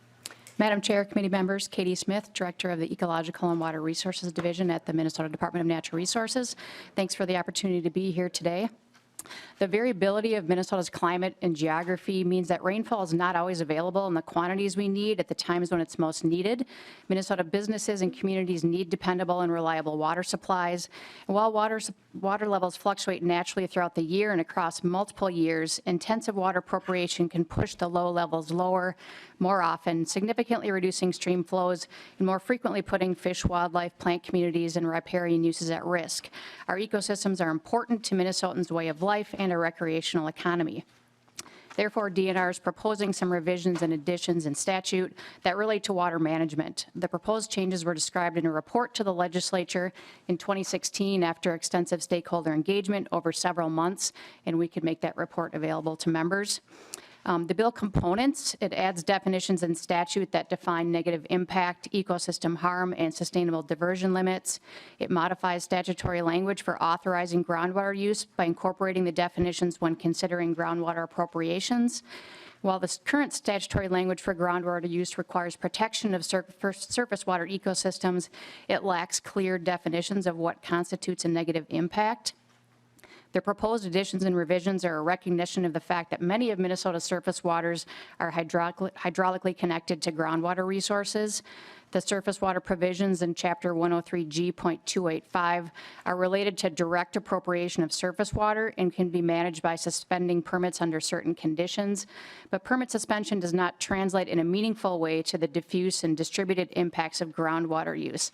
The delay between action and a response in water levels is too slow. It could be weeks, months, or even years, and adds a great deal of uncertainty for groundwater users. There's a strong scientific basis for maintaining the natural dynamic patterns of surface water bodies by establishing protected flows for individual streams, protection elevations for individual basins, and target hydrographs for wetlands. So what implementation might look like, the sustainable diversion limit would be defined in terms of a protected flow or elevation for one or more water features. A groundwater model will be used to determine whether existing and or proposed cumulative groundwater withdrawals in the area, drawing from a combination of sources, including stream flow and aquifers, are likely to exceed the sustainable diversion limit. And if those sustainable diversion limits are exceeded or are likely to be exceeded, then the DNR would establish a planning process involving stakeholders and permittees to evaluate water use priorities and determine options to adjust appropriations and stay below the diversion limit. Individual appropriation permits would be assessed in relation to the cumulative limit, and if necessary, appropriation permits would be adjusted at specified intervals so that the cumulative withdrawal limit is not exceeded. Thanks for the opportunity to testify today. Thank you, Director Smith. Last on my list is Tony Quillis from the Irrigators Association of Minnesota. Welcome back to the committee, Mr. Quillis. Please state your name for the record and proceed with your testimony. Afternoon, Madam Chair and members of the committee. My name is Tony Quillis, and I'm representing the Irrigators Association of Minnesota this afternoon. Madam Chair, thank you for the opportunity to make a couple of brief comments on House File 1680. I think it's important when we talk about the definitions under the groundwater statute to think about the entities that hold the groundwater appropriation permits. And they range from agriculture communities, municipalities, cities, industrial complexes, all hold those permits. And then to think about the state also and the regions of the state. Southeastern Minnesota is different than northern Minnesota. The metropolitan area is different than central Minnesota. And so to think about that when we talk about the groundwater appropriation permits and how these definitions change, specifically the ecosystem harm. And on 1.9, where it talks about a loss of ecological structure or function. It's a pretty broad term there. and there's no timeline or time frame around that. It doesn't say whether it's permanent or temporary. It doesn't say whether it's seasonal or potential or actual. So it creates uncertainty among the regulated entities. And so we're going to keep trying to work with Representative Hansen and the Department of Natural Resources to provide some clarity around these definitions, because the ecosystem harm then goes into the negative impacts, then goes into the sustainable diversion limits, which then get put into that statute between groundwater and surface water. So if we don't address the confusion that's caused by ecosystem harm, then it just feeds itself through the House File 1680. So we just want to make sure, again, we'll keep working with Representative Hansen, the agency. We've had some preliminary conversations. I think we have the same shared goals, and to make sure to provide some clarity and just make sure as we're looking at the models that those models, the data that comes from there are peer reviewed and scientifically based. Madam Chair, and thank you for the opportunity. Thank you. Is there anyone else in the audience that would like to testify for or against this bill? Questions from members. First on my list is Representative Schultz. Thank you, Madam Chair, and Representative Hansen. Looking at this bill and hearing the testimony today and how this is based upon that 2016 report and the conversation here, just wanted to see with this bill and the direction that we're headed on this piece of legislation, are we headed for a place where the permits that are sought here, that the process to receive those permits will go any bit faster? Representative Hansen. Thank you, Madam Chair, and Representative Schultz. I have the DNR here, can answer that question. Director Smith. Madam Chair, Representative Schultz, the DNR would still continue to go through its normal process of assessing sustainability and potential impacts. We always strive to review permits in as timely a manner as possible. Representative Schultz. Thank you, Madam Chair. I just hope that we can continue to provide certainty for those who seek to work with the DNR and our stakeholders across the state. Thank you. Representative Hansen. I think it'd be good to make sure we have sustainable diversion limits. So some of our other states in the union are getting thirsty. And we want to make sure that we have procedures in place to prevent either going in one large tank or pipe or in millions of bottles leaving the state. So having these diversion limits, I think, is an important step. I understand where you're coming from, Representative Schultz, but we also, as we deal with climate and changes in water all around the country and the world, we need to protect our resources. Further questions from members? Those sound like closing comments to me, Mr. Chair. Any They further were. closing comments? I renew my motion that House File 1680 be, as amended, be laid over for possible inclusion in the omnibus bill. Representative Hansen renews his motion that House File 1680 as amended be laid over for possible inclusion in an omnibus bill, and the bill is laid over. Next on the list is House File 1862 from Representative Hansen. Would you like to move your bill? Yes, Madam Chair, I would move that House File 1862 be laid over for possible inclusion in the omnibus bill.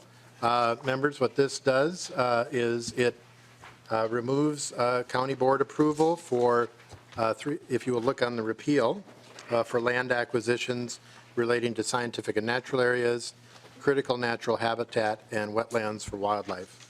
I have been asked, who brought you this bill? Why do you have this bill?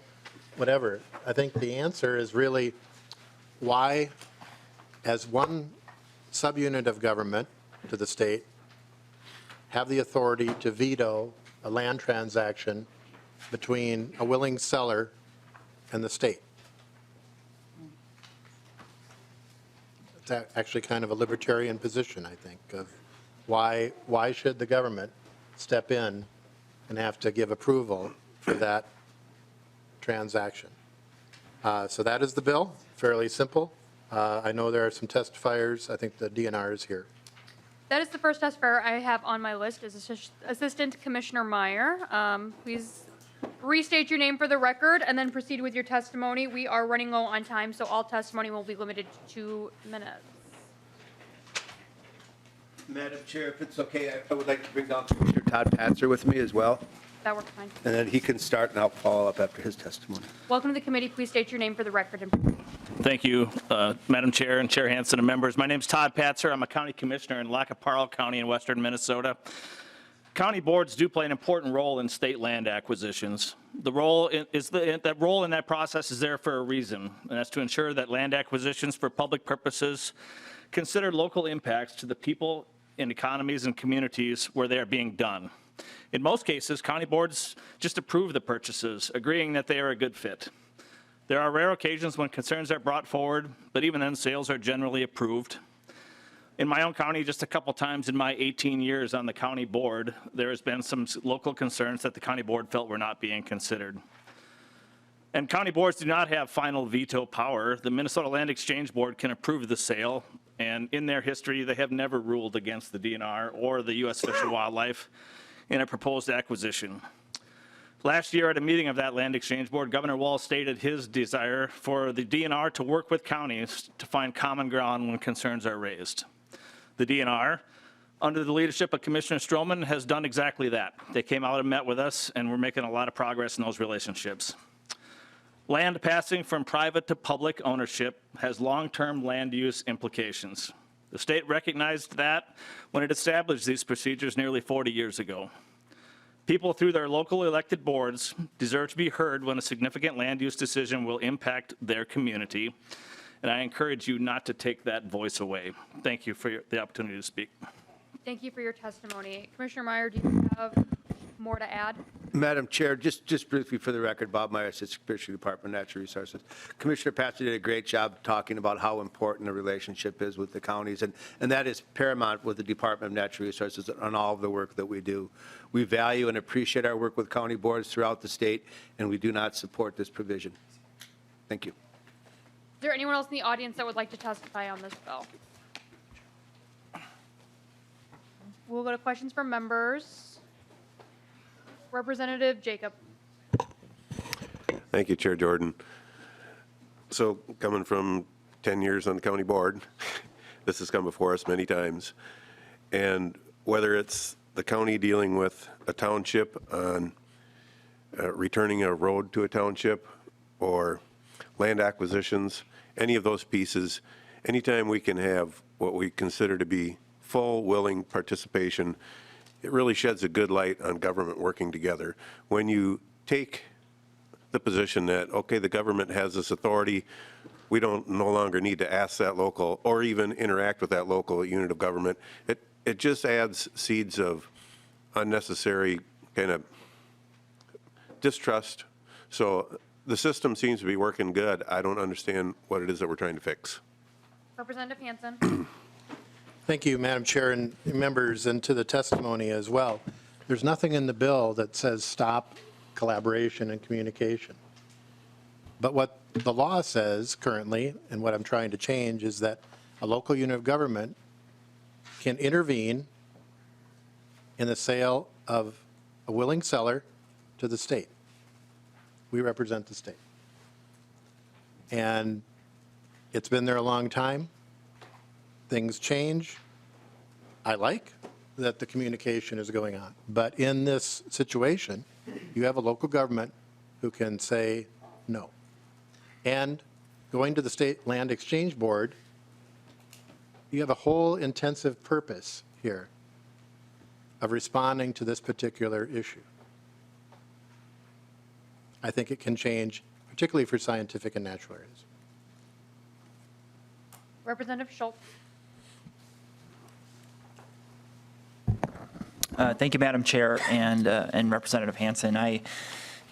Especially coming from my previous experience on the congressional level and seeing PILT across northern Minnesota, I'm concerned with this bill and taking that local control away, simply because there is an advance of land that is transferred to the state, and so that's my concerning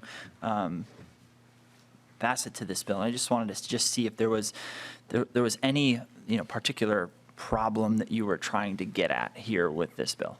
Representative Hansen.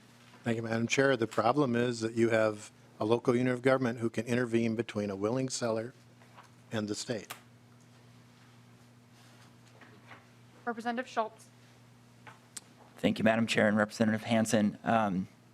I think that there's a shared interest with county governments, local governments, and when we consider those lands, they're quite vast in northern Minnesota.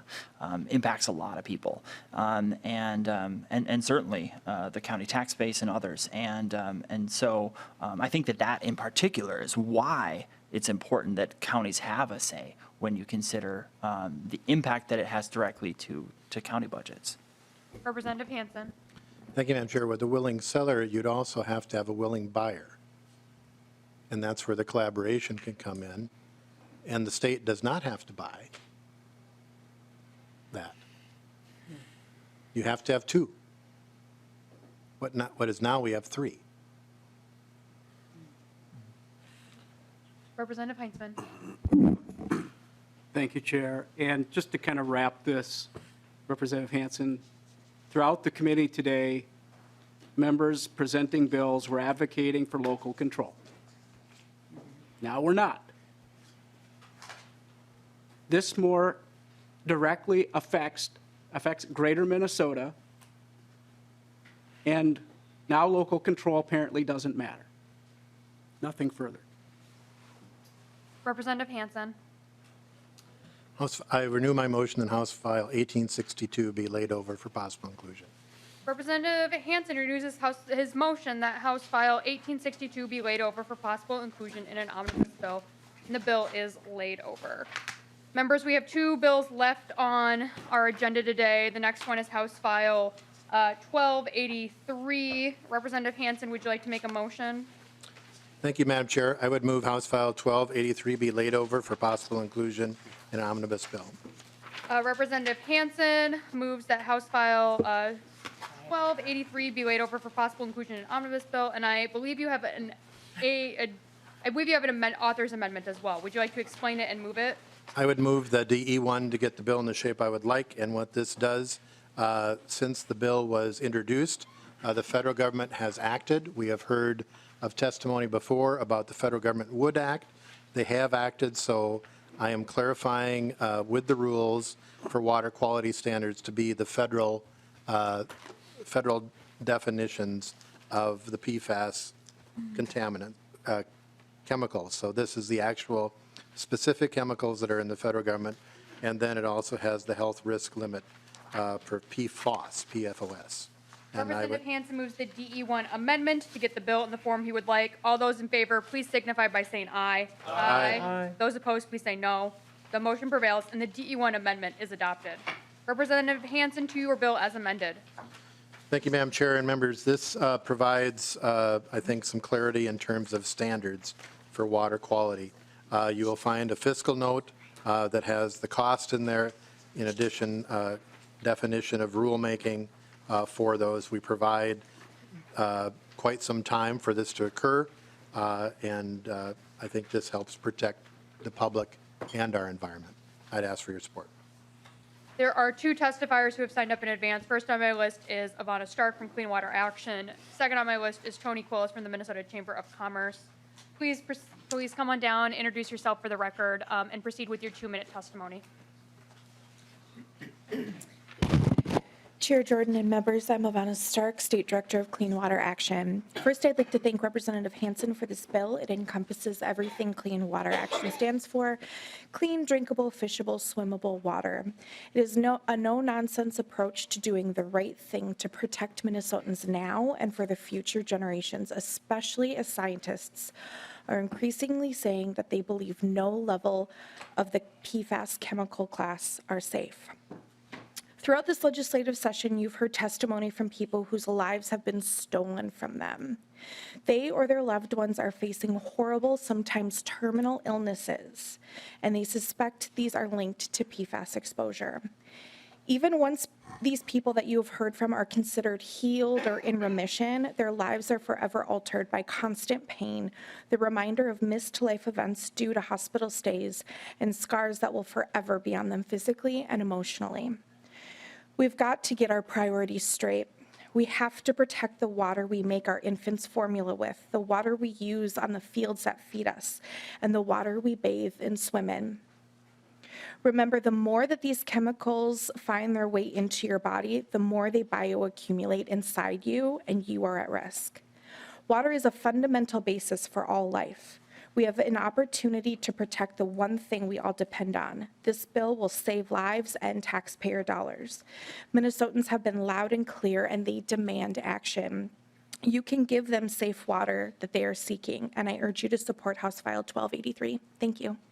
Thank you for your testimony. Next on my list is Tony Coles from the Minnesota Chamber of Commerce. Welcome back to the committee. Mr. Coles, as you're walking down, please state your name for the tape and then proceed with your testimony. Madam Chair, members of the committee, Tony Quillis from the Minnesota Chamber of Commerce. Want to thank you for the opportunity to make a couple of brief comments on House File 1283.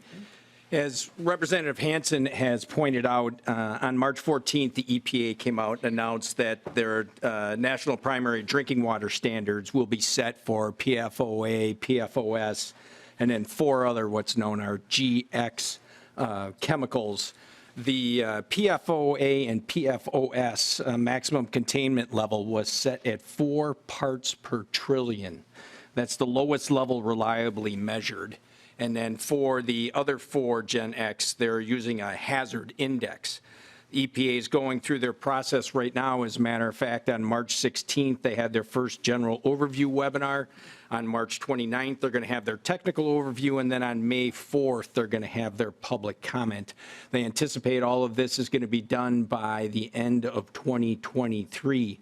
I think it would be prudent to let the EPA go through there and let our state agencies learn from that experience.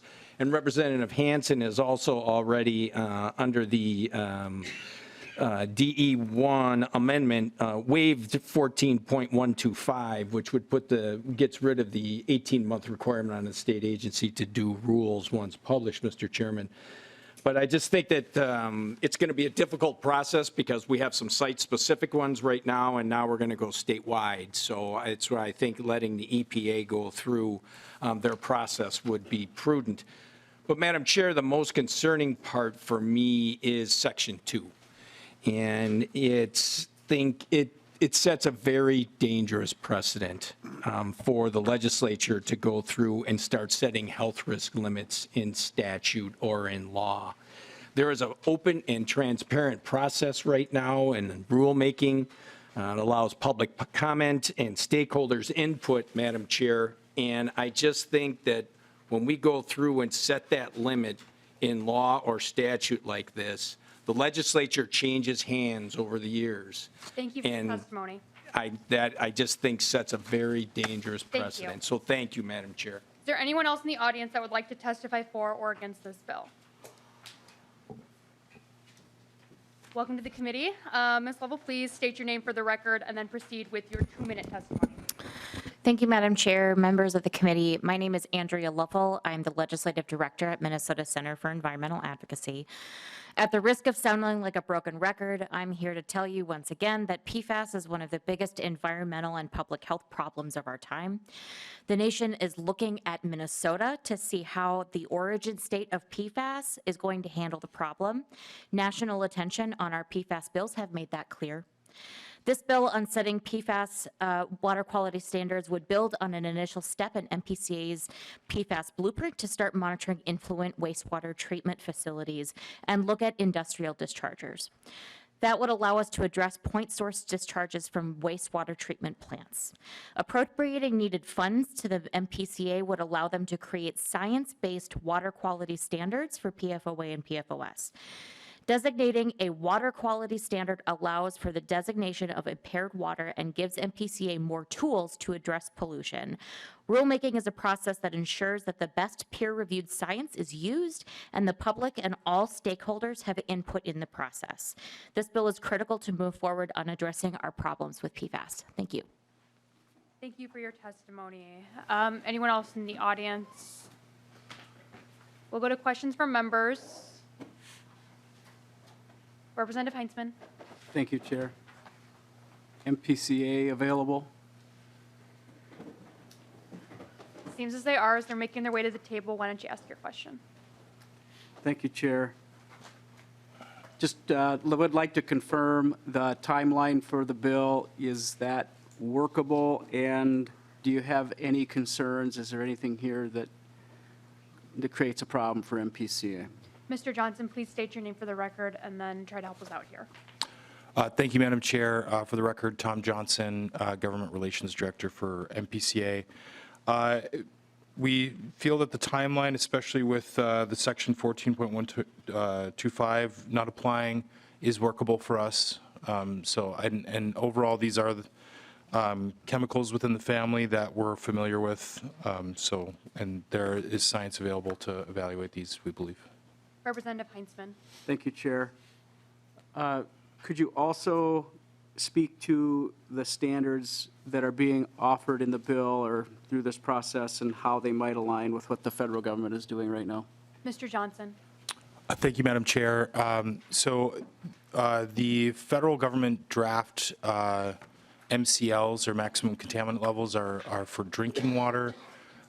These would be for surface water standards under the Clean Water Act. So just under different parts of federal law, and this would be our state implementation of the Clean Water Act side. So we'd be developing standards for one of a few different potential goals, whether it be for aquatic life or for drinking water or for just general fishable, swimmable uses. Representative Heinzman. Nothing more at this time. Thank you, Chair. Representative Scraba. Thank you, Madam Chair. Perhaps, Tom, sorry, last name. Mr. Johnson. Mr. Johnson, sorry, Madam Chair. No problem. I was reading the letter from League of Minnesota Cities, Coalition of Greater Minnesota Cities, and again, being the mayor, former mayor of Ely, when there was a violation, I would get the letter because I was on the permit. The concern that the communities have, and rightfully so, is when we set the PFAS, what the percentage is, there's no way that we know of right now to take them out of the system. And they're not using them. They're not putting them in the communities, the people that the system is. So how are, you can set the standard, but what are you going to do to the communities? And that is a concern of mine also. So if you could, please. Thank you, Madam Chair. Mr. Johnson. Madam Chair, that's an excellent question, Representative Scraba. And I think we also are very concerned about the impact that PFAS is having to municipal facilities that are just receiving the PFAS, right, and it comes out their tailpipe. We know that there's challenges for how to treat for PFAS. It will be difficult. There are technologies that exist. They're very expensive, though, prohibitively expensive. You're absolutely right.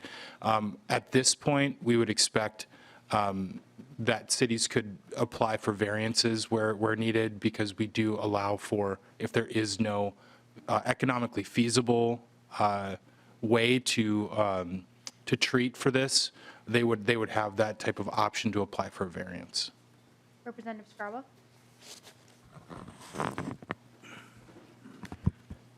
No, that's fine. Thank you, Madam Chair. Representative Hansen, closing remarks. Oh, Representative Wislegard. Thank you, Madam Chair.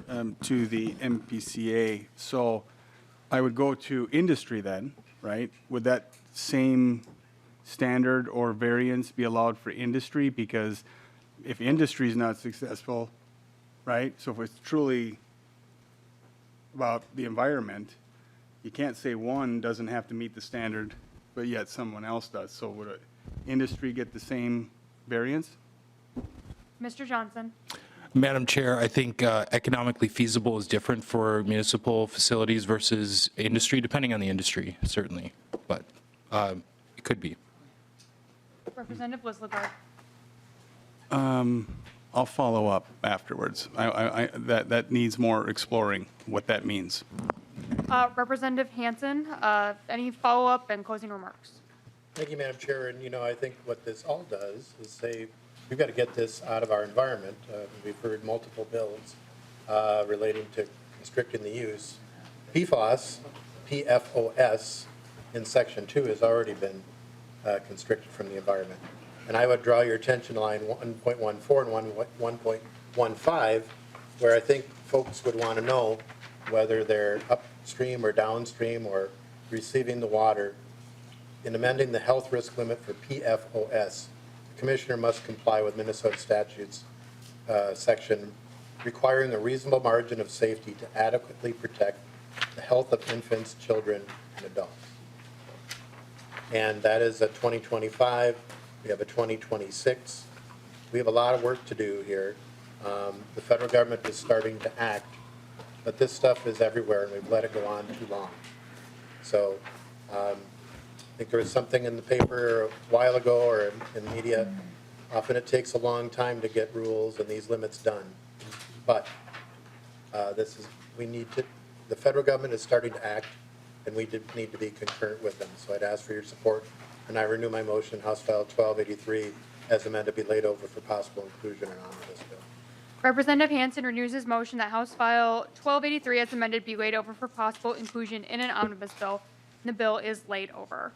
As we are shifting around, Representative Meyer, come on down. Representative Heinzman, would you like to move House File 2745 be laid over for possible inclusion in an omnibus bill? Madam Chair, I would move that House File 2745 is laid over for possible inclusion. And Representative Meyer, get comfortable. You're doing some important work, it seems, over there. Welcome to the committee. To your bill. So moved. Thank you, Chair Jordan. Passing a little snack out because this is my first time that I've been in this committee, and you know, I guess I want your attention because I'm the last bill of the day. So House File 2745, I'm calling it the Keep It Clean bill. And I just want to thank Chair Jordan, Chair Hansen, members. You know, this bill has bipartisan support, and it's got a lot of statewide support. And it's about protecting our waters. So in my district, we have Lake Minnetonka. It's the heart of my district, and for years, I've worked with local organizations, local businesses on cleaning up the lake. Sometimes this means that we jump on somebody's boat. Sometimes some of these bigger organizations get together and they rent a barge, and then we end up diving for garbage. And it's always amazing how much garbage you see out there. You know, we take a lot of pride in protecting our waters, both for environmental reasons, but also for economic reasons. What House File 2745 does is bring our litter laws up to date on our frozen lakes and waters, which will protect water quality, our fisheries, and our lakeshore. In my community, there are a lot of public parks on the lakes, and they get dirty. This is going to require that waste and garbage be placed in containers that are secured to ice shelters, motor vehicles, conveyances, not placed directly on the ice or state waters. From the information you guys have seen, this will be enforced by DNR, and I know we have a couple testifiers here today. I think you've seen there's been a lot of letters in support of this. Ron Shera actually did a video in support of the Keep It Clean campaign. Not going to show you that because we only have 15 minutes. But I'm asking for your guys' support here today, and I know we have a few testifiers. We do. I have two testifiers on this. First up is Robin Dwight from the Upper Red Lake Area Association and Keep It Clean. Welcome to the committee. We actually have a hard stop at 5:15, so we're going to keep testimony very brief to 2 minutes, and I will be timing. And so, welcome to the committee, Ms. Dwight. Please say your name for the record and then proceed with your testimony. Thank you, Chair Hansen, for the opportunity to testify before the committee today. I'm a fast talker. My name is Robin Dwight. I'm the president of the Upper Red Lake Area Association and one of the spokespeople for the Keep It Clean initiative. Our initiative began over 10 years ago at Lake of the Woods to address the growing problem of garbage and human waste as a byproduct of winter angling and recreation on frozen lakes every winter. Concerned Mille Lacs Lake and Upper Lower Red Lake stakeholders joined their efforts within the last 2 years. Together, we represent the 3 largest Minnesota walleye fisheries.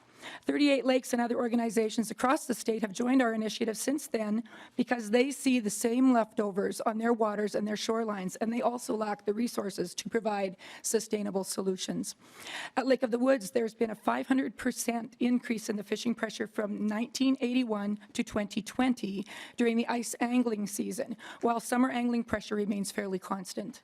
This trend reflects similar trends on other ice belt lakes and coincides with the introduction and increasing popularity of RV-style wheelhouses. With a good understanding of the number of people visiting our frozen lakes and with evidence of what they leave behind, our Keep It Clean committee began to work, both locally and regionally, to bring about the changes we believe are necessary and sustainable. At Upper Red Lake, we had town hall meetings to learn how we could work together to change culture and human behavior. We collaborated with nonprofits and agency folks who agreed with our mission and who subsequently provided support and funding for our media campaign and human waste removal pilot program. We provided resources to lake businesses and developed our own media outreach through a new Keep It Clean website and Facebook page to encourage lake visitors to change their behavior and bring trash and waste off the lake. Thanks to partnerships with local businesses, Keep It Clean at Upper Red Lake operated a fairly successful pilot program this winter. Anglers and winter campers on Upper Red contained and delivered over 23 tons of human waste to designated dumpsters separate from solid waste collected by access owners on shore as part of the Keep It Clean human waste pilot program. At Lake of the Woods, Mille Lacs Lake, and Upper Lower Red Lake, businesses are sharing our messages and using our resources. Keep It Clean is provided. In spite of our efforts, we still see evidence that too many people have little to no respect for our natural resources and who continue to ignore local ordinances, taking the easiest way out with their trash and sewage. Anglers and sportsmen who have enjoyed a lifetime of fun on the ice are sometimes the same folks that leave a trail of waste, unaware that their small contribution adds up. There are others who don't mean to pollute the waters, but who arrive unprepared to remove the trash that freezes to the ice before they move their shelters. Thank you. Thank you for your testimony. Stick around for questions. Next on my list is Colonel Rodman Smith from the Minnesota DNR.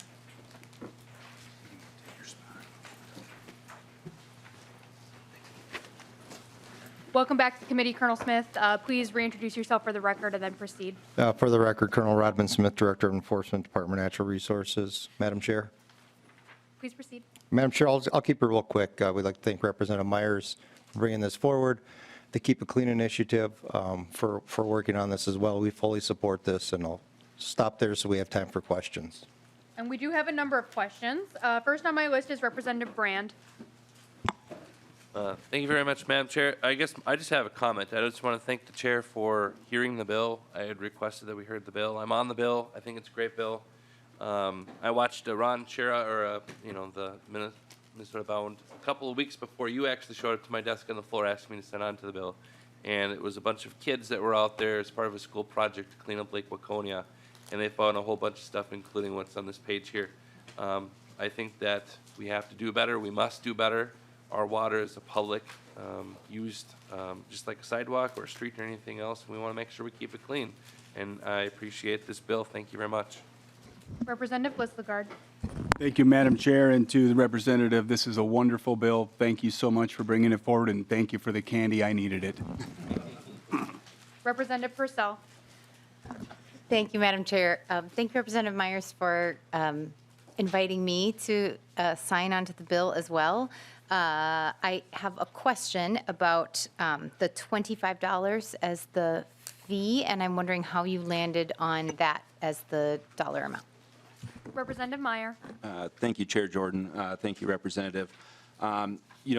Working with DNR to better understand what you can do with, a petty misdemeanor. I think the fine can go up to $50, but it was from the advice of them of what they can do along with some of the fees. I think this is a good place to start. I don't know if. Colonel Smith.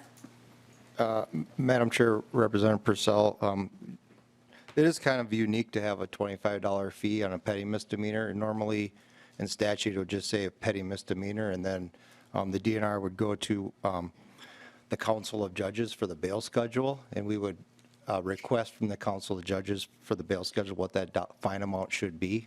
It might be a little bit more than that, so we can work with the author as we kind of move forward on whether or not we want to get rid of the $25 piece and just keep it at a petty misdemeanor. Representative Purcell.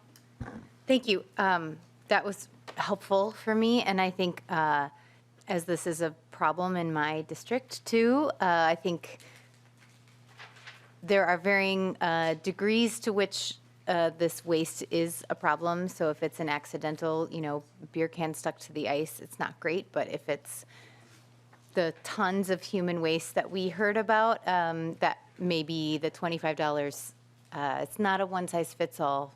So that's just my comment. Thank you, Madam Chair. Further questions from members? Representative Myers, any closing comments? What I would say is thank you for hearing the bill in such short notice. It means a lot. Thanks for everybody that signed on to the bill. I've given you my number one treat when I am out ice fishing. And a lot of times, that's, you bring your favorite candy bar and stuff like that. And that's the type of garbage and waste that is left behind. So, this, so, I truly believe this bill is moving in the right direction to make sure that we are protecting our water, so I appreciate you guys hearing the bill. With that, Representative Heinzman renews the motion that House File 2745 be laid over for possible inclusion in an omnibus bill, and the bill is laid over. Members, good job staying on target today.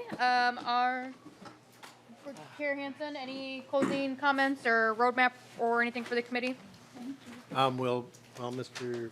Strohmeyer, we'll be posting on Monday, walking through the bill on Tuesday. There'll be an amendment deadline on Tuesday. We hope to pass it out on Wednesday. Thank you, Representative Hansen. And with that, members, we are adjourned.